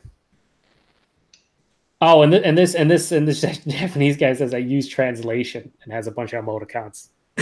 Trolling us the entire time. Good time. Troll. Paul says I'm near Bloomsburg. And then Eric Gilbert says, wouldn't. Sorry, I'm Hammer. MC Hammer? Or like hammered? I think he meant hammered. Hammered. Yeah, hammered. Yeah, I think he dropped a lot of live shows tonight from 5 o'clock till now, and it's still going. And it's all like the alcohol tubers are all out in force tonight. So people are drinking since like 5. What Eric meant to say was, if it wasn't for beer, I wouldn't be into whiskey, is what he meant to say. Well, they say every whiskey starts off as a beer, and every beer wants to become a whiskey. Paul says Teenage Mutant Ninja Turtle reference. Sorry about that. It just came out. Paul says he's late into the beer tubing thing. Didn't start watching beer videos until 2011 or so, and even then it was mostly just Jody. Yeah. Phil's got a huge presence out there, though. I use one of the. I think the thing about Jody is that he doesn't take it too seriously. He's very just fun loving and just whatever. He just has fun with his videos. He doesn't get too in depth with everything, and a lot of people can relate to that. So yeah, Oogie, there's another he tells people, look, it's just beer. It's beer. Do you guys have any females in the beer tubing community though that have channels? Because I haven't seen any actual female beer tubers. I've seen a few. Yeah, tasting niche. Yeah, we have Tanya. Tanya does it. Tanya Mikowski, tasting niche. Trying to think of some other We ones. used to have a resident drinker. She's in the UK, but she isn't doing as much now. Real Al Guy's wife. Simon's wife stopped doing them. Yeah, but she did a lot of them for years. Yeah. I'm looking through all my subscriptions here. Occasionally we get women commenters that comment and they do other videos, but it's not alcohol. Drunk as Pho used to do them, but she stopped. Oh, did she? Yeah, she's got a channel where she did videos. Yeah, she used to do reviews, right? Nice. Pat's was going to Scotland, and I think he's trying to say he's going to hit the Isla distilleries when he goes there. Ooh, sounds good. Holly's Happy Hour. What happened to her? Holly, well, she got involved with work doing more stuff, so she had to cut back on doing this. Holly used to do some good ones too. There we go. Here's one of the original beer tubers, right? Kelvarius. He's not. Yeah, he doesn't have a lot of subscribers, but he started. I remember this guy from. He used to trade with Lee, I think. No, that guy never traded with Lee. That's 9 years. Anyway. ago. Oh yeah, well, it's a long time ago. Jesus, yeah, that is a long time. I'm showing my age here. You're also showing your lack of knowledge with Lee's trading partners, there, buddy. Well, it was a long time ago. No, I don't remember ever hearing that name. So I know he traded with Chads and Daniel Harper and Beer Expedition and those guys, but never heard him. I could be wrong though. Maybe he did. I remember Lee interacting him with that. Maybe he didn't trade with, but I remember him interacting with him back in those days because that's how I heard of him. Yeah. Bum says, whatever became of the tasting niche? She's still on here. She still has her channel. She moved to Portland, Oregon, a while ago. I hear too she much. was working. Well, she says she was working on the pilot for a show, so I don't know if that's actually took place or not. Yeah, I don't know. Paul says, holding my female BrewTube comments, quote, professional. You can say it, like we say them in the whiskey tubers too, because there are a couple of really good female whiskey tubers out there that are actually, they know their stuff and they talk really well. But then you got the other ones that are overnighters, we call them. They come in, they're good looking girls, they really don't know what they're talking about, but they'll grow like 2,000 subscribers within 3 days because they're just like cute. So it's all right, man. You can say what you got to say. It's not sexist if it's true. Earth is asking the person what his name is. He says Haru, and then he says hello, Haru. Earth knows Japanese? No, the person actually said what their name was. Oh. I don't think Earth's not that into that language. Earth could know Japanese. He could, but he doesn't.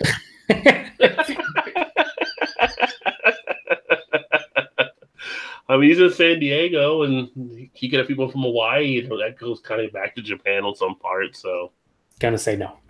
Gonna say just no. Just let it go. We're done. Earth doesn't strike me as the type of guy that is just gonna bust out some Japanese here and there. But he could surprise us, man. He could, but I just don't think he's going to. Earth might have a samurai sword in the house. You don't know. Yeah. He's turned. It'd be kind of cool. Well, we got Maria Devon. She does beer reviews. Well, I do.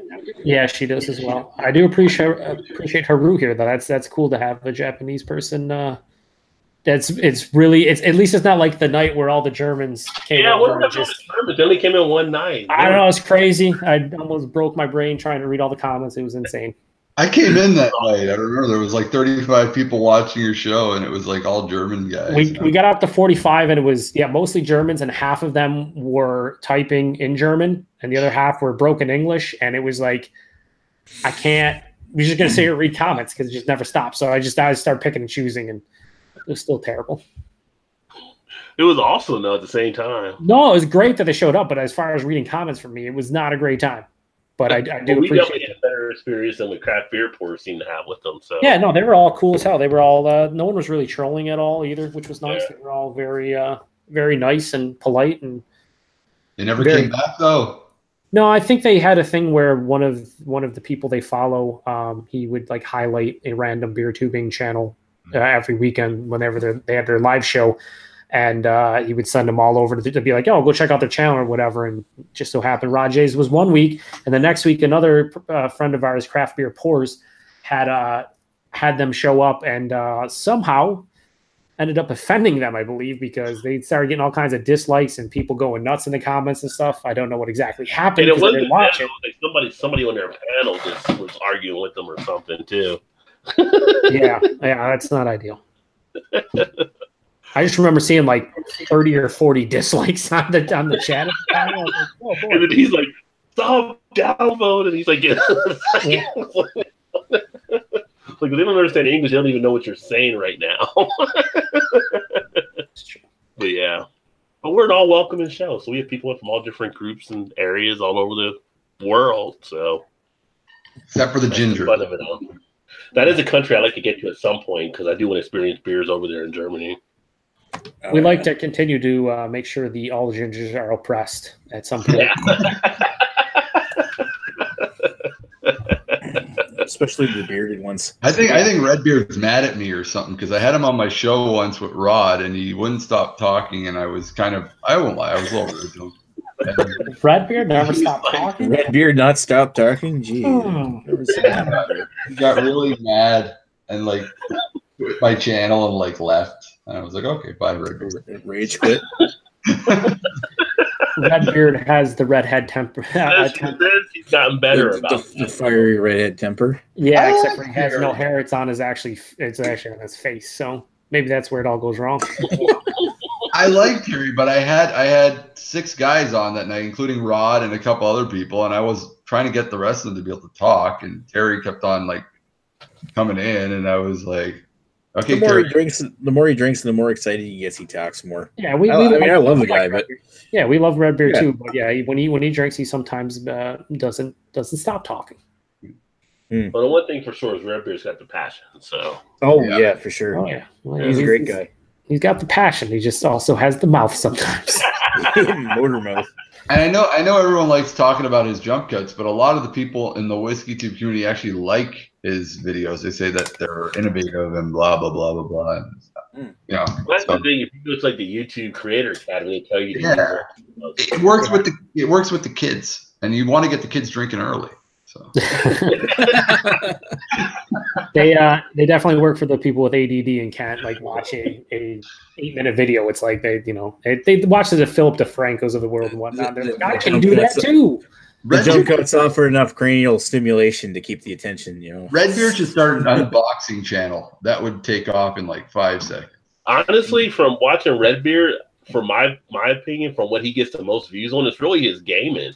If he kind of stuck with gaming, he would crush it. He's getting so many views off of that. If he stuck with anything that wasn't alcohol, and that goes for most people, you'd probably. Well, I didn't like him being drunk with games, though. Well, it's just one of those things where it's a very niche market or category, whatever you want to say for all of us, whether it's beer or whiskey or whatever. You're speaking to people who have to be in their later teens into their early 20s and so on. And it's, you know, the big demographic of like 12, 11-year-olds to 18-year-olds. Yeah. They're not watching your shit. They're watching those unboxings. They're watching the Let's Plays. They're watching stuff that they can watch. You like, talk about it now, you summed them up. Ah, there he is. There he is. How you doing? Redbeard, there he is. Talkative motor mouth with red beard that's natural. I didn't say anything bad. I said that you got mad at me and quit my channel, Redbeard. So. I think it was Eric Gilbert said down with ginger or something too. Redbeard comes in. The hell? I know you were streaming earlier on Twitch, or you may have. Yeah, he was on Twitch doing gaming earlier. So we were just talking about Redbeard, how you're a great guy, but when you get liquored up, you have a tendency to constantly. And we try, and at that point, when you're drunk, you're not self-aware because you're drunk. So we try to help you. Sometimes it doesn't work. But we still love you, buddy. That's how it goes. Everybody has their little quirks. I appreciate you. Gave me a super chat a couple of weeks ago, so thanks, Redbeard. Redbeard, you might want to take that back after tonight. I don't know if there's a way to cancel that. YouTube got their hands on it, so the $5 turned to $3.50. Yeah, they take like 30% because it's probably pieces of trash. But go ahead. No, go ahead. I was just going to read some more comments. No, I was going to say Joe and Nick talked about their channel earlier. Anything you want to say about your channel, Swami? No, don't subscribe to my channel. It's horrible. That's usually Joe's line. Yeah, I mean, if it's the truth, you could say it, and that's what I say. People keep on subbing. I don't know why, but. Would you ever run down to your whiskey stuff? You have your Saturday night stuff that you do. Yeah, it's fun. I like I said, I don't take it seriously. I know. I won't mention his name. One of your guys hates me to death and wants me to die tomorrow, but it's all right. I don't really care. Welcome to the beer community. It's always weird. Yeah, it's all right. That hates you. I can give a fuck. I still love you. You know who I'm talking to. The rest of you guys have all been good with me, and like I said, I appreciate the support everyone gives me on my channel, and you're all good people. I want all of you to grow, and then you can start selling T-shirts like me and be a complete sellout fuckhead. And so merchandise, people, merchandise. YouTube is business. Well, I feel like on my channel, which you guys will see probably in a few weeks, I feel like I've powered up. So when I do the video on what I'm getting, you'll be like, "What the fuck?" And I didn't sell out. They reached out to me. So, gee, you're up past 1,000 subscribers now, man. Yeah. I like to get to 1,000 one day. I think Ron, you'll do it, man. You're just likable, bro. Everyone I just do it to have fun. Be likable and post good shit. Yeah. Try to make it a nice, fun environment, and maybe learn along the way, teach some people about beer. I'm telling you, you know who I really like, and I don't understand why he's like. I think he should grow. If like I've given him shout outs a couple times on my channel. It's on the 10th. I like Chris. Yeah. I like Chris. I like his videos. They're actually even the ones where he's not reviewing beer, where he's just in his car talking. And I found his singing channel, which dude has the voice of an angel, by the way, which I was very surprised because I didn't think it would be like. When I saw his singing channel, I was like preparing to laugh, and I was like, oh my god, he actually can sing. And he's got a great channel, and I think more people need to go check him out and subscribe to him. So I'll give him a shout out. He does some great things. I tried to get him on tonight, but he was actually out visiting where Joe's at. So. 20 minminutes away from me on the prowl for certain things that I can't provide. So Joe didn't get the call. I did not. There was no booty call out to me. And I'm thankful for that, because that'd be kind of weird. As far as comments go, I'll just pick and choose now. We got Eric Gilbert said that night that all the Germans invaded the chat, said that was funny as fuck. Yeah. At one random point, he said down with ginger. I don't know if he specifically meant Redbeard or gingers as a whole, but or just Redbeard down. Yeah, I got Redbeard's in there. And then Ashley and Paul just talk about all different kinds of German styles that they like and whatnot. And then Eric says Redbeard wouldn't shut up last night, LOL. And then two comments later, Redbeard says the hell.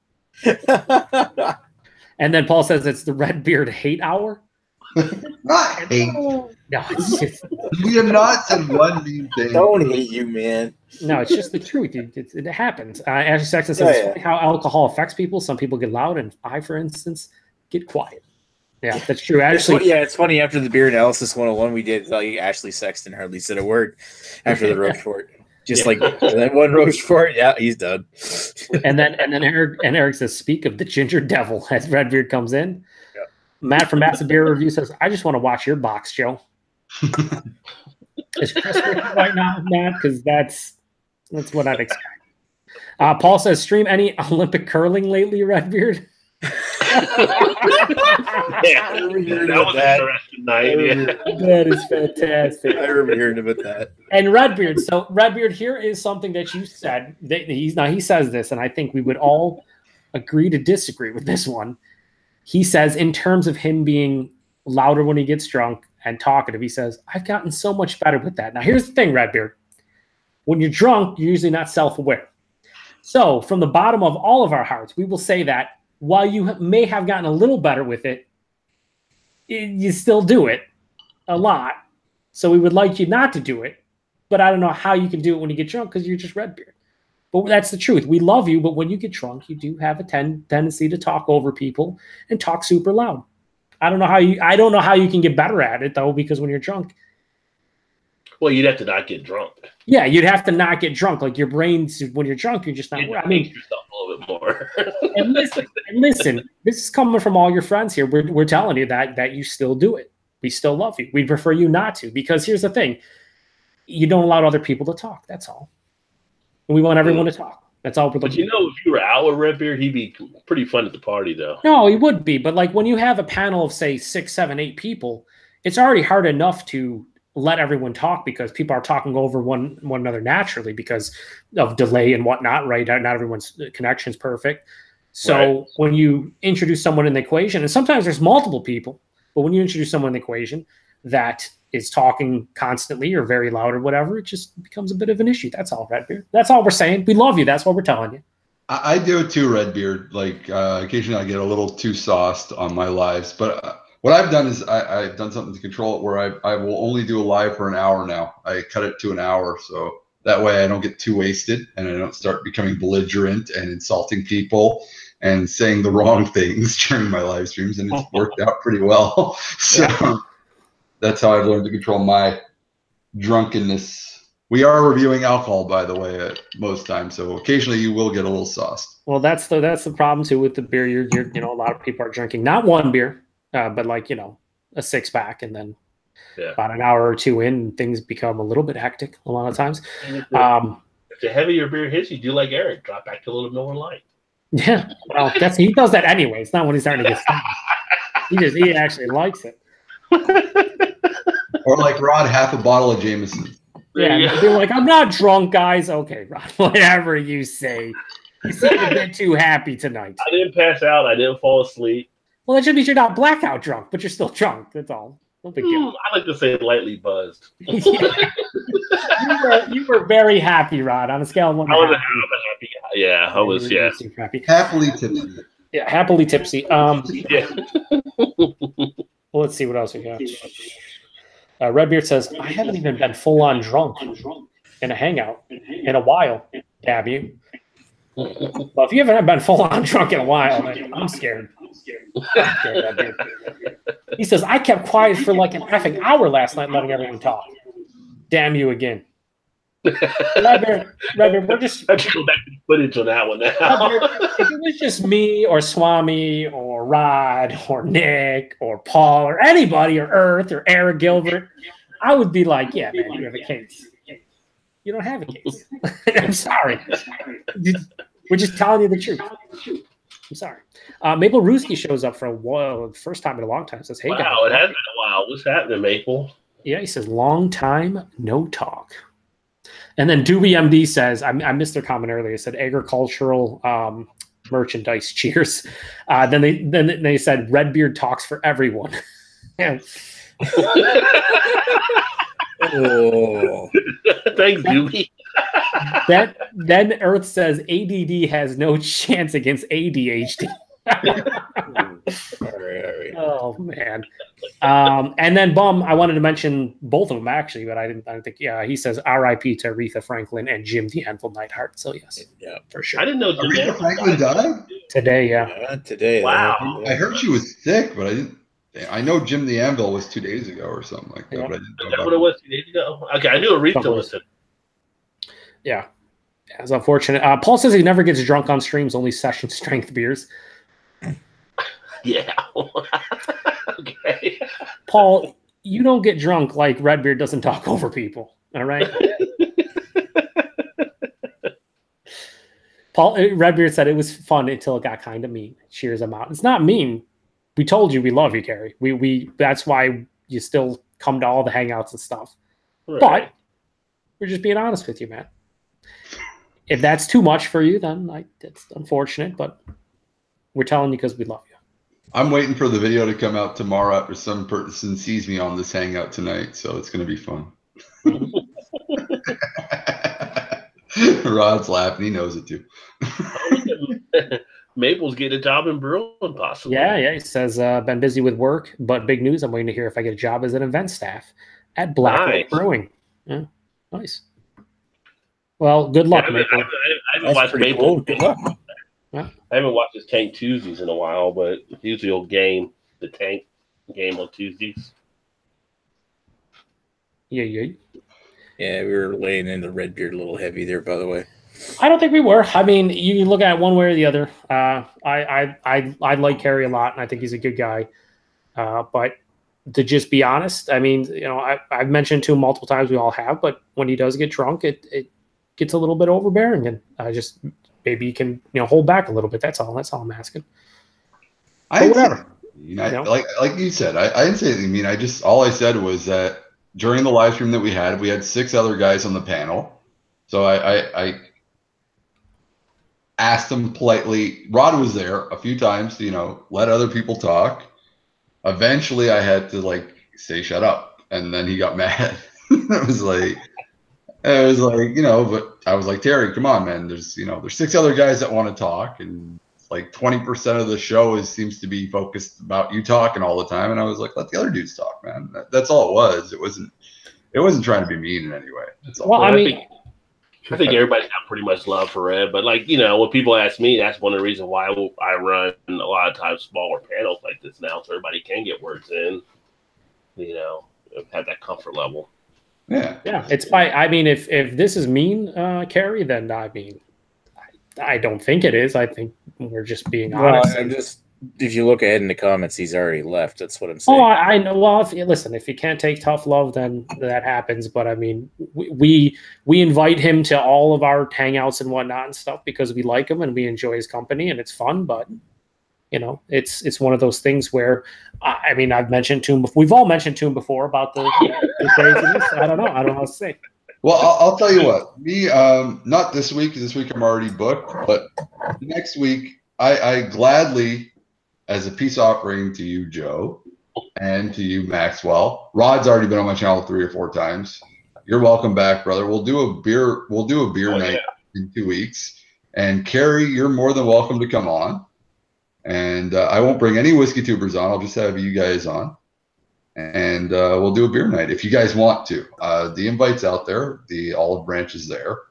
I know in the past I was a bit of a dick with some of you guys, and my sense of humor can be a bit prickish at times. I never meant any offense to it, and I'm just gonna say that out there. The other dude, I'm not even bothering. Just the rest of you, you're welcome anytime you want. So that's all I'm trying to say. Appreciate the offer. You usually do Saturdays though, right? Yeah, I do Saturday nights 9 to 10. My wife won't let me go any later than that. She's the boss. Depends on Saturday. Say if it's not this week, but maybe yeah. No, this week I'm already booked up, so it'll be next week. Well, Redbeard knows because he's asking to come on so he can prove how good of a person he can be. Oh, he can come on anytime he wants. Yeah, so he's not mad or anything. No. But hey, listen, if he's mad because of what we said tonight, like I said, I don't think anybody was mean or even had any ill will or anything. We just all we're saying is we like you, we want you to be on the show, but we also want to respect everybody and their ability to talk and have a good time, and it sometimes doesn't happen. That's all we're mentioning, Kerry. That's it. But I'm just saying that it only takes so many times to say that to drive the point home, and I know that just becomes insulting. So it's just and I'm not. That's why I'm kind of like, well, listen. Anyway, he also responded a half dozen times in the chat saying like, no, and that's why I kept on reiterating. I would have just left it at that. But all I'm saying is that all of us said it, and that's it. So whatever. I'm passing. Anyway, let's move. Just move past it. Let's give a little applause to Ashley Sexton.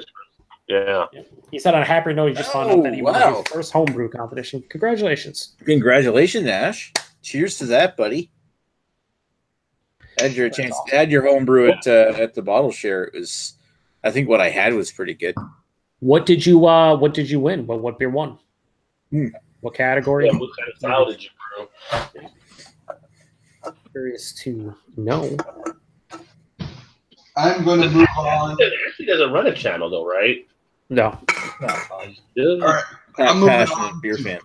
I'm moving on to another whiskey. Unfortunately, I have no more beers left because I drank all my beers during the first part of your show. This is a Kilhoman PX Sherry Cask Strength, matured, 5-year. Amazing stuff. If you Are you going to work in the morning? Pardon? Are you off tomorrow? Or are you going to work in the morning? I'm not back at work till Monday. That's awesome. Love it. Well, we have the perfect way for Terry to come on all of our shows going forward. This is the best of both worlds. He's invited, and that's where it ends. The great Red is here. You know, Kerry, you know we love you, right? He knows. And Ashley actually won by he made an American Porter, so that's pretty cool. No, that's good. That's cool. Hello, Redbeard. Cheers, Hey, gentlemen. Redbeard. Cheers. Cheers. Cheers, Derek. Long time no see, brother. It's been a little while. How you doing?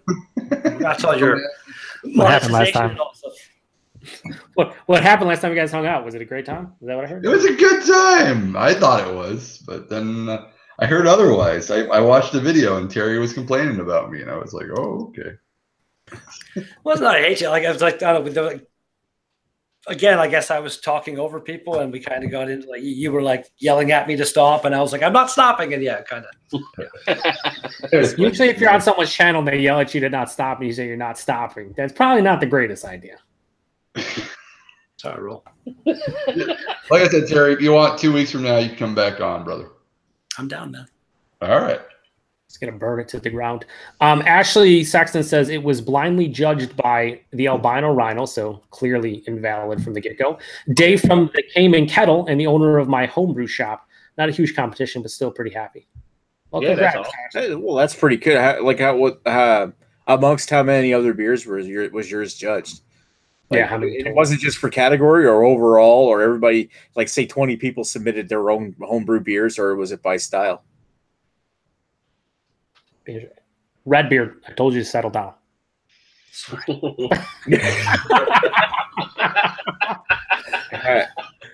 How you doing, Redbeard? Anyway, No, Redbeard's like doesn't even want to talk. He's like, no, he's mad at all of us for. Redbeard, stop being that I tried to defend you, dude. You are. Be happy. I did actually have a long day of doing physical labor, so in the hot sun. So Oh, Yeah. we know how you guys roll with the hot sun. You know what I'm saying? You're gonna freckle, son. Just like your job, you're pretty hosed, huh? Redbeard's making my Jew guilt go into overdrive. wasn't even doing my actual job today. I went to my mom's house and cleaned all the scrap wood and stuff that's been accumulating for like the last 10 years finally, and brought it to the dump. It was a long day, a long sweaty day. But now you have beer, Jeebus. and that makes everything better. Yeah, you've got true. beer that cures all ales. It's a pretty good beer too. All ale, all ales and all stouts too. It's a very good beer as well. What are you drinking? Ashley said he had no idea. Zodiac. That's Eric Gilbert in the comments. That's one of his favorite beers. I've seen him talk It's a about. really nice beer. Nick liked it, and Ashley said he didn't know. How do you not know, Ashley? Come on, man. What kind of competition is this? Well, It was his best in show. It was best in show. it was judged by the Rhino. Like, come on. Yeah. Earth's bring up a point though. He needs to sample this award-winning beer. Now, I'm not sure if Ashley's going to send the beer to California, but I would think on the Canadian side, I'm sure you can get it to the Canadian guys. If he came over here and like dropped off like a half dozen, I'd send them out to people. But There you go. Yeah, that'd be cool too. but I don't know. He's actually Sexton. I don't know if he's allowed across the border.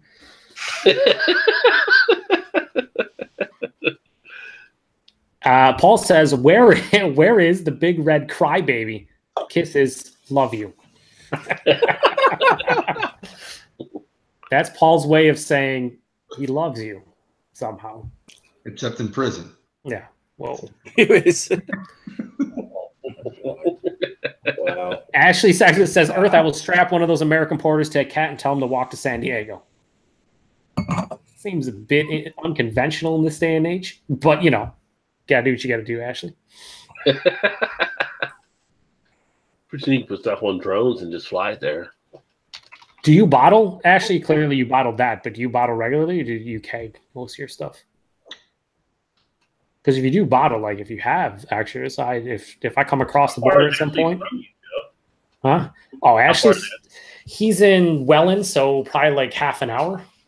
Oh wow, so he's like, that close. Maybe like 40 minutes. It's probably from my house 15, 20 minutes to the border, and then probably about 20, 25 to Welland. So probably around 40 minutes, maybe 45 max, but certainly not that far. Like it's very doable. Are you guys disappointed with the news that came out yesterday that Venom is going to be PG-13 instead of rated R now? I didn't hear that, but it does actually disappoint me to hear that for sure. I'm probably expected with those movies. Because it was supposed to be rated R, and they changed it to PG-13. I didn't have super high hopes to begin with because it's like it looked good. Well, it looked cool, but like the whole origin is not right with the whole actual Spider-Man story, and no Spider-Man in the movie. Like, but that's why. Sorry, I talked over you. I apologize. I was gonna say, like, in my opinion, you can't have Venom without Spider-Man first. That was just the end of my thing there. Yeah. The reason why they put it to PG-13, I was waiting for the break. Let's say, I heard the reason why they put it to PG-13 is because they want to add Spider-Man to it eventually in the MCU. I could see eventually there needed to be some kind of reference, and if that's the reason they're doing it, but if they can still keep it kind of Venom being what we saw, but just maybe don't show anything super graphic. I guess maybe that's what made it the hard R. If they can pull it back enough, but keep what it potentially looks like and add Spider-Man to it, I might be okay with that. Again, it's like you got to wait and see. So who the hell knows? Well, Disney owns Marvel now, so I expect a lot more of them to be all like PG-13. Yeah, but they don't own Sony. That's the thing. Sony still owns the rights to Spider-Man. They were like they're sharing him now. Like they did Spider-Man: Homecoming, which was the best Spider-Man movie to date, in my personal opinion. And yeah, like the potential that's there for them to work together and maybe do Venom right, and then bring Carnage in down the road and shit. Like, because Carnage has never been on the screen. That's something I want to see pretty badly myself. Big Spider-Man fan. I didn't even see Homecoming, so. Oh, you seriously? You gotta fix that, buddy. It's like, yeah. I mean, Black Panther and Civil War, Infinity Wars, I was good with those. Yeah, but it gets you don't know anything about Spider-Man in Infinity War without watching the Spider-Man movie. It like sets up his whole character. Be done. We see how many Spider-Man movies we have out there, like 6, 7. When you look at all the different, all the other ones don't matter. Because like this is like the one that's like Spider-Man. We're done with Spider-Man now. No. Oh my God! You just shut your mouth.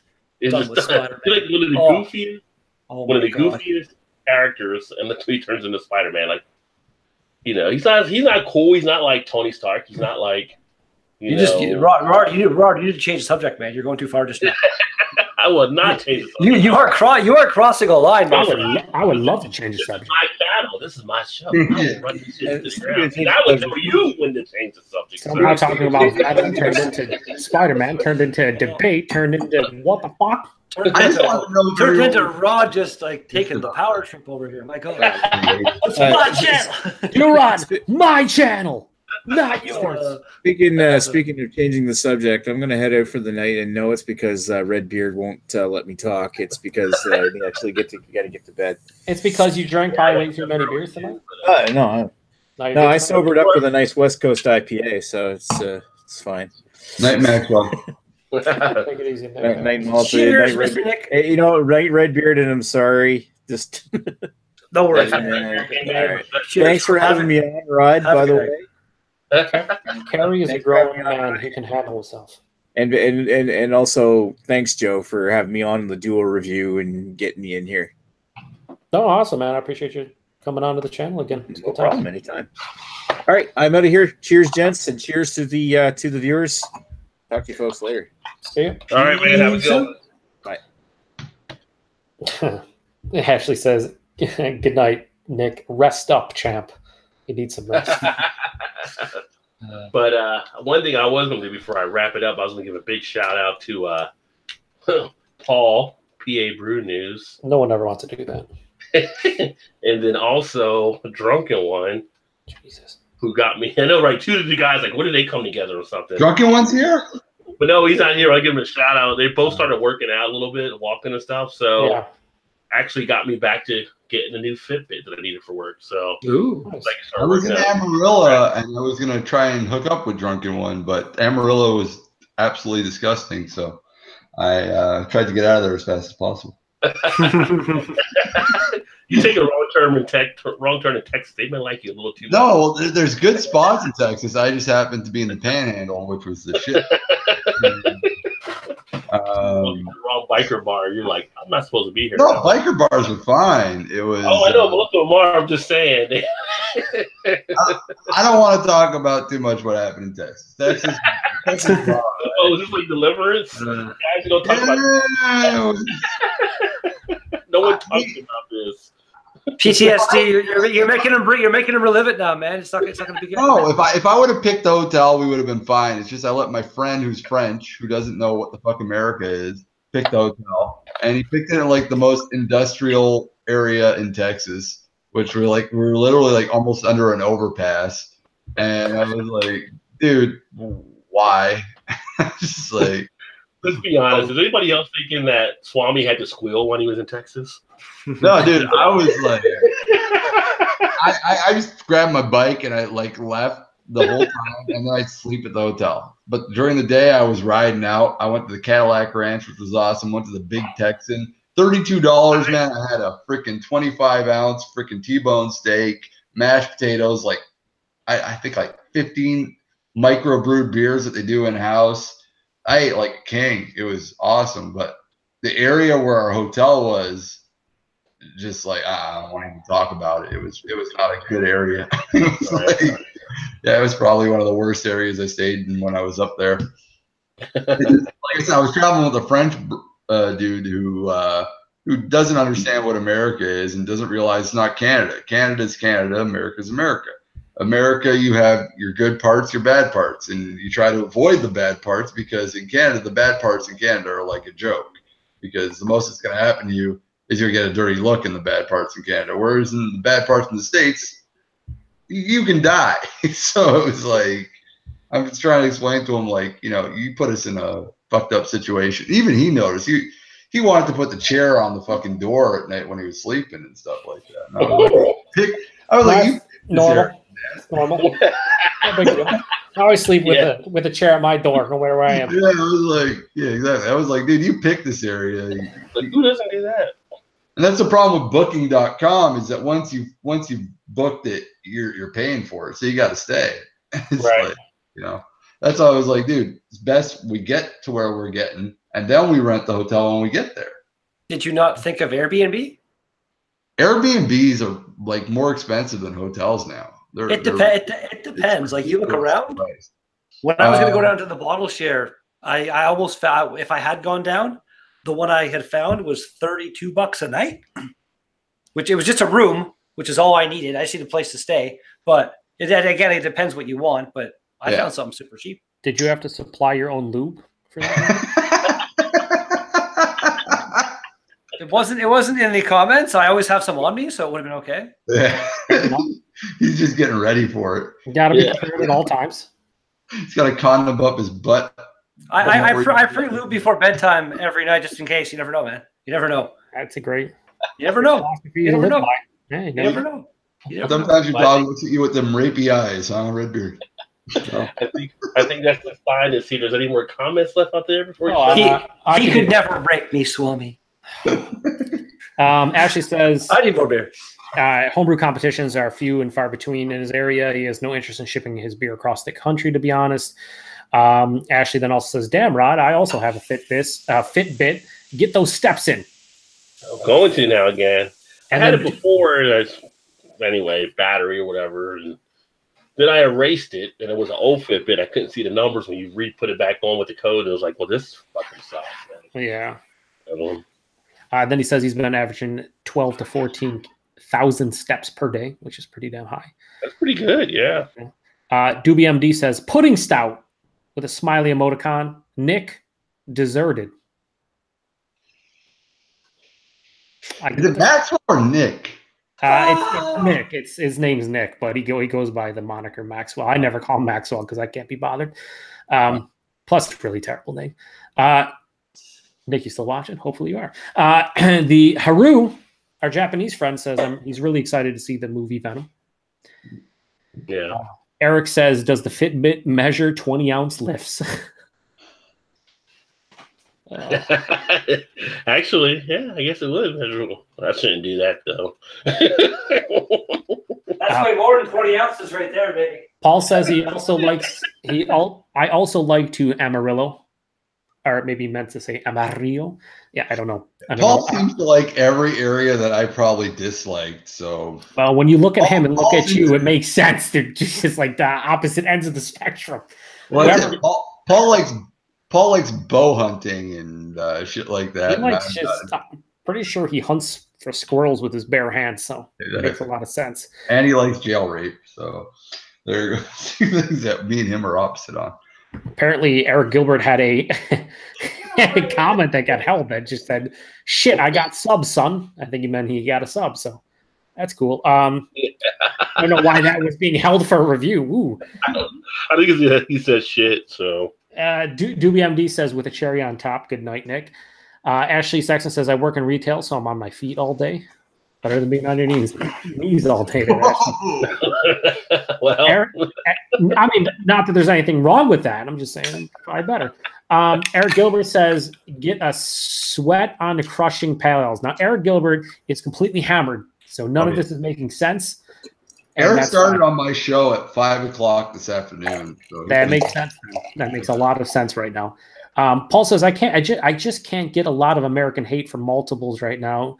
Just a lot of American hate. What are you talking about? I just said I don't like a couple of spots. I didn't hate America. America was awesome. I had a great time on Route 66. Just a couple of areas. But it's okay to hate America, though. No, I don't hate America. It's okay, but it's okay to. President, I'm honest okay about that. that. You can't hate America. The president can suck 10,000 bags. You can't hate a landmass. It's like These things you can hate. Thanks. Haru says, is it people of what country? I think he's asking where we're from. Two of us here in the chat are from America, and the other two, Swami and Carrie, are both from Canada. And in the comments, there's a mix of Canadians and Americans. No, actually, I'm from Quebec, man. We're not part of they're like their own country, or want to be, but aren't officially yet, but kind of are, but not really, but they want to, but they won't, but maybe they will. We don't know.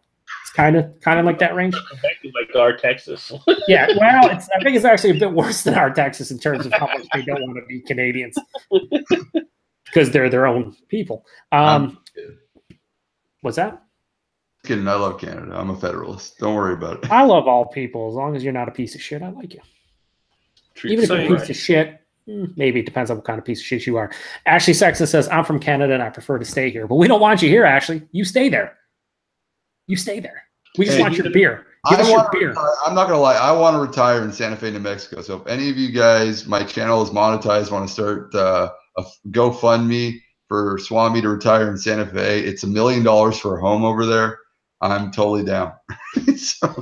Got to get about 7,000 Patreons. He's good to go. I can see it like hey, I'm at 14. I'm almost there. There you go. You only need 6,986 more. We're good. Eric Gilbert says he would do anything to get away from Trudeau. Uh-oh, politics start. Sorry, Eric. Now we're timing out. First we said fuck Trump. Now getting away from Trudeau. It's all over. I got one comment, and then I gotta. Just said, I love how as soon as politics come in, there's always like Canadians. There's always somebody who's got to get on the instantly. No. Fucking didn't have to tempt them. You have to bait them into it. It's instantly out of nowhere. Blah blah blah blah blah blah blah Trudeau. Blah blah blah blah blah Trudeau. It's just the way it goes. Well, it's the same thing for here with blah blah blah blah Trump. Blah blah blah Trump. That's just that's way more justified. And sorry, I mean, it depends on what your political beliefs are, honestly. Things. I mean, some people may have their things against Trudeau as well. And Eric's laughing and say, ha ha ha. That's the best part. Guys, that's 2 trolls, Eric. Eric, that's 2 trolls now. 2 trolls. Sun getting the sun on it. Oh, yeah. 2 trolls, son. Yeah, way better than Eric. Way better than Ewart at all times, though. That's what and plus you trolled Ewart, which makes it even more interesting. So, who's Ewart? Teku Murray. I don't know. No, he's a friend of ours. He always tries to troll us, but yeah, Gilbert's giving. I know you Take guys two don't like the metal guy. I don't know what his name is there. The metal. the guy he wears Chris a Peters. tie. Chris Brian? Peters. Oh, sorry. He changed his channel to a full-on blown metal channel. I unsubscribed. It's not that we don't like Chris Peters. It's that we've tried. Like he's very opinionated, and like he's just very opinionated. Like people have commented on his videos before, and he just yells at people and stuff. He's just, I don't know. He even does it in his current chats. Like if you ever Yeah, he go yells on at me. he yells at everybody. You're a fucking idiot. It's like, I told him what he listens to isn't metal, it's goth rock, and he got you can't be saying stuff like that to Mr. Peters. He's not.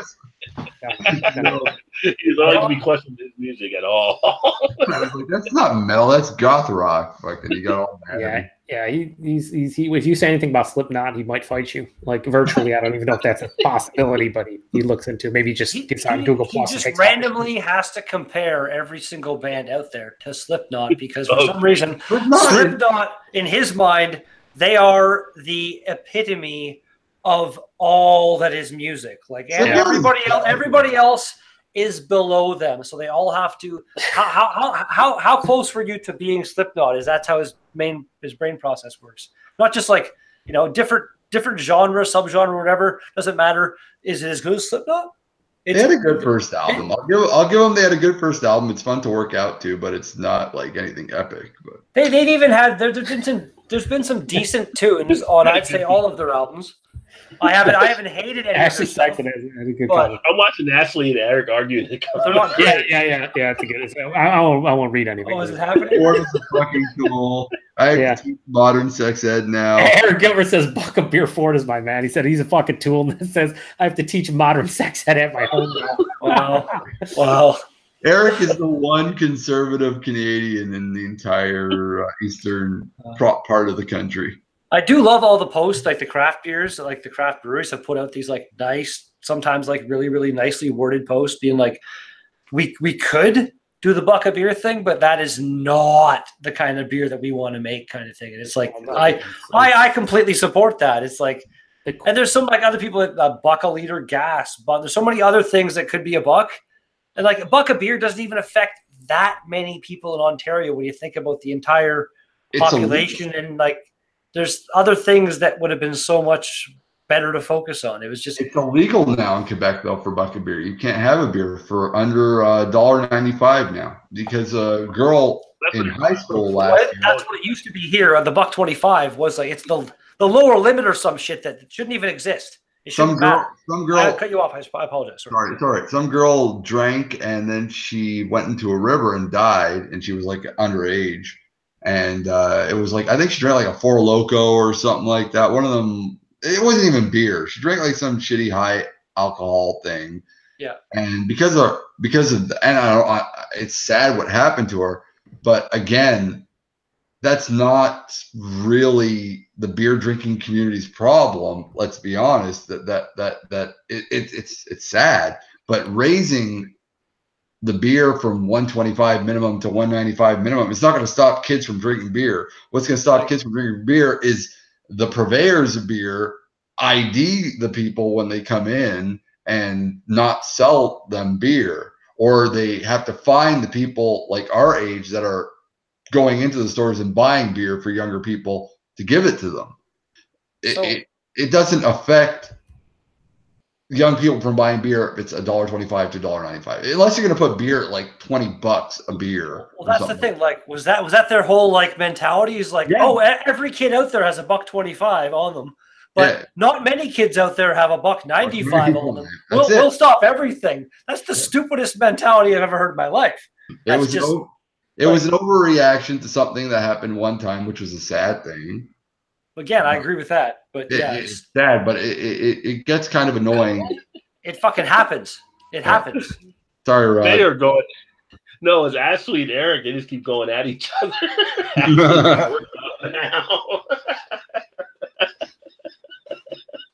The fucking guy cuts fucking health. Don't worry, he'll die from crack eventually. Wow. You know, being in America, you often don't get to see the politics of other countries like this, because usually in America we're arguing with our own selves here. But it's like, Canadian politics are normally boring unless there's a Ford involved into it. That's the only time Canadian politics are actually entertaining. Did any of you guys watch Last Week Tonight with John Oliver?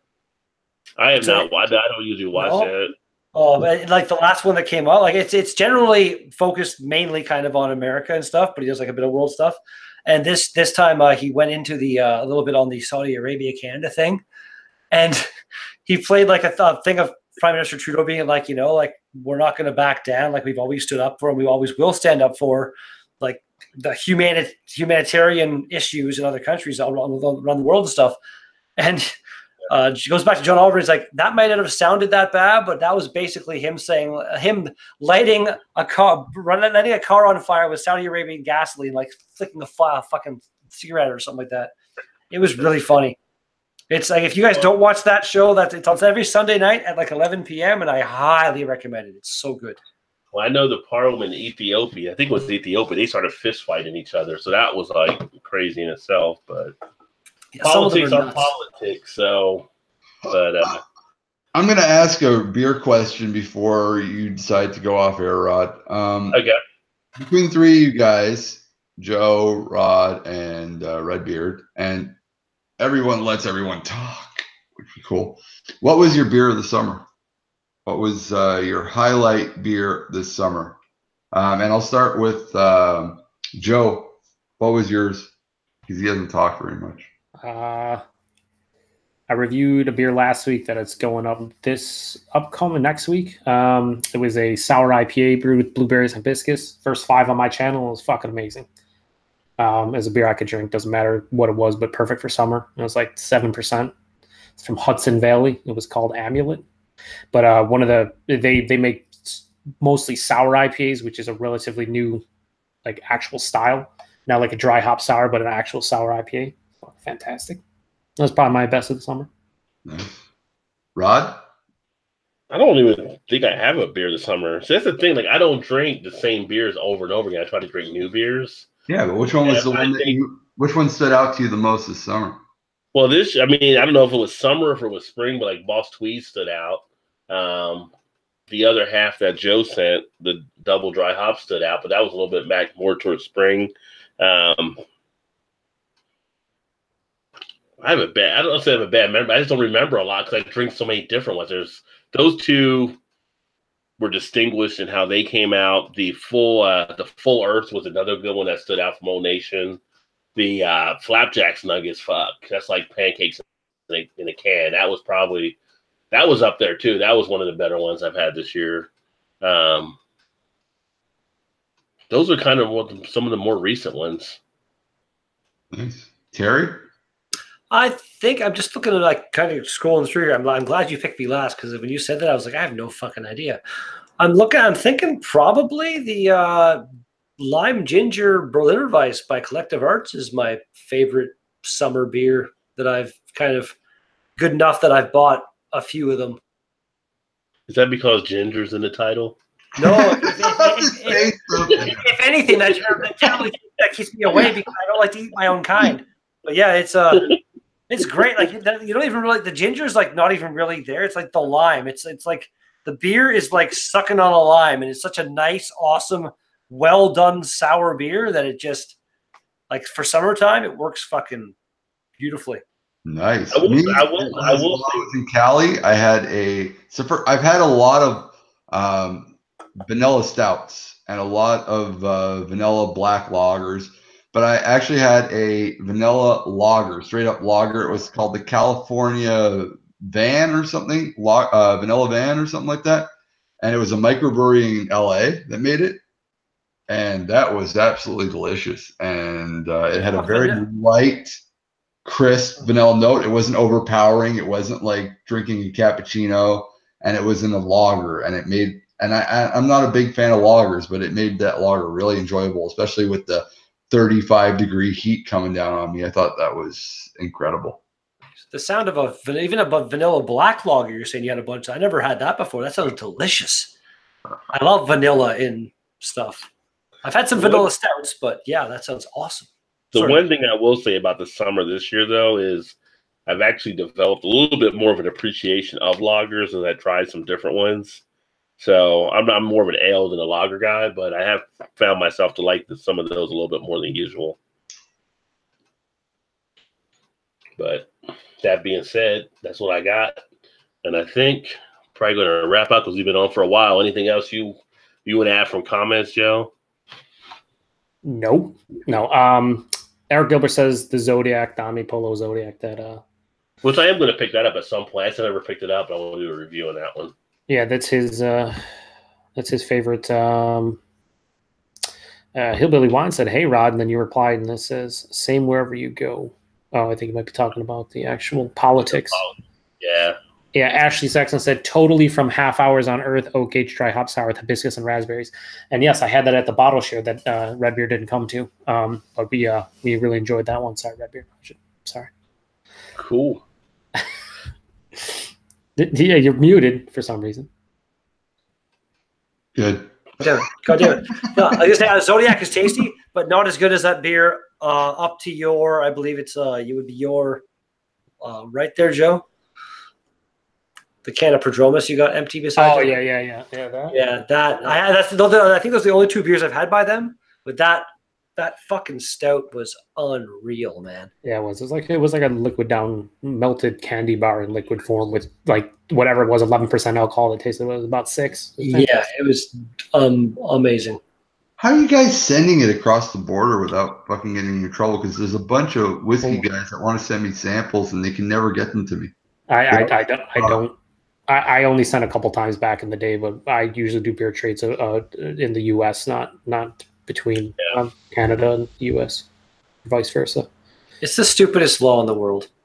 It is. Like, it's well, so you guys for the longest time couldn't even do it between borders at all, and like carry stuff and whatnot. And it's like, it's dumb, really dumb. Yeah. Yeah. But that all being said, I've been up since 5:45 this morning, so I got to get up early, getting more and go to work. Mm-hmm. And our numbers start going. Every time we start to shut down, numbers start going up again. But anyway, thanks for all that did attend. Thank you, Roddy. Thank you to Swami here from Malta, Montreal. No, thank you, man, for having me on, man. Barry here from Red Beer. Thank you for the invite, man. Cheers. Cheers, everybody. And of course, Joe from the Beer Patrol. And then we had Nick earlier from Maxwell Star.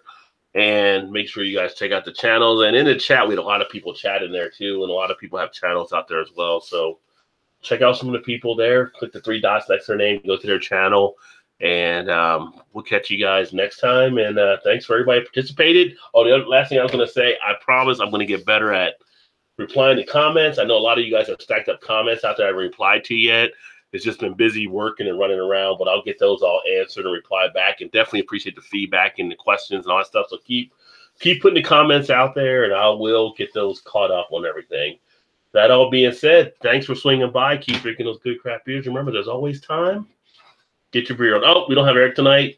Don't drink and drive. You do a stupid sobriety test. You'll end up in the ground or you hurt the people you love. We're out. Deuces.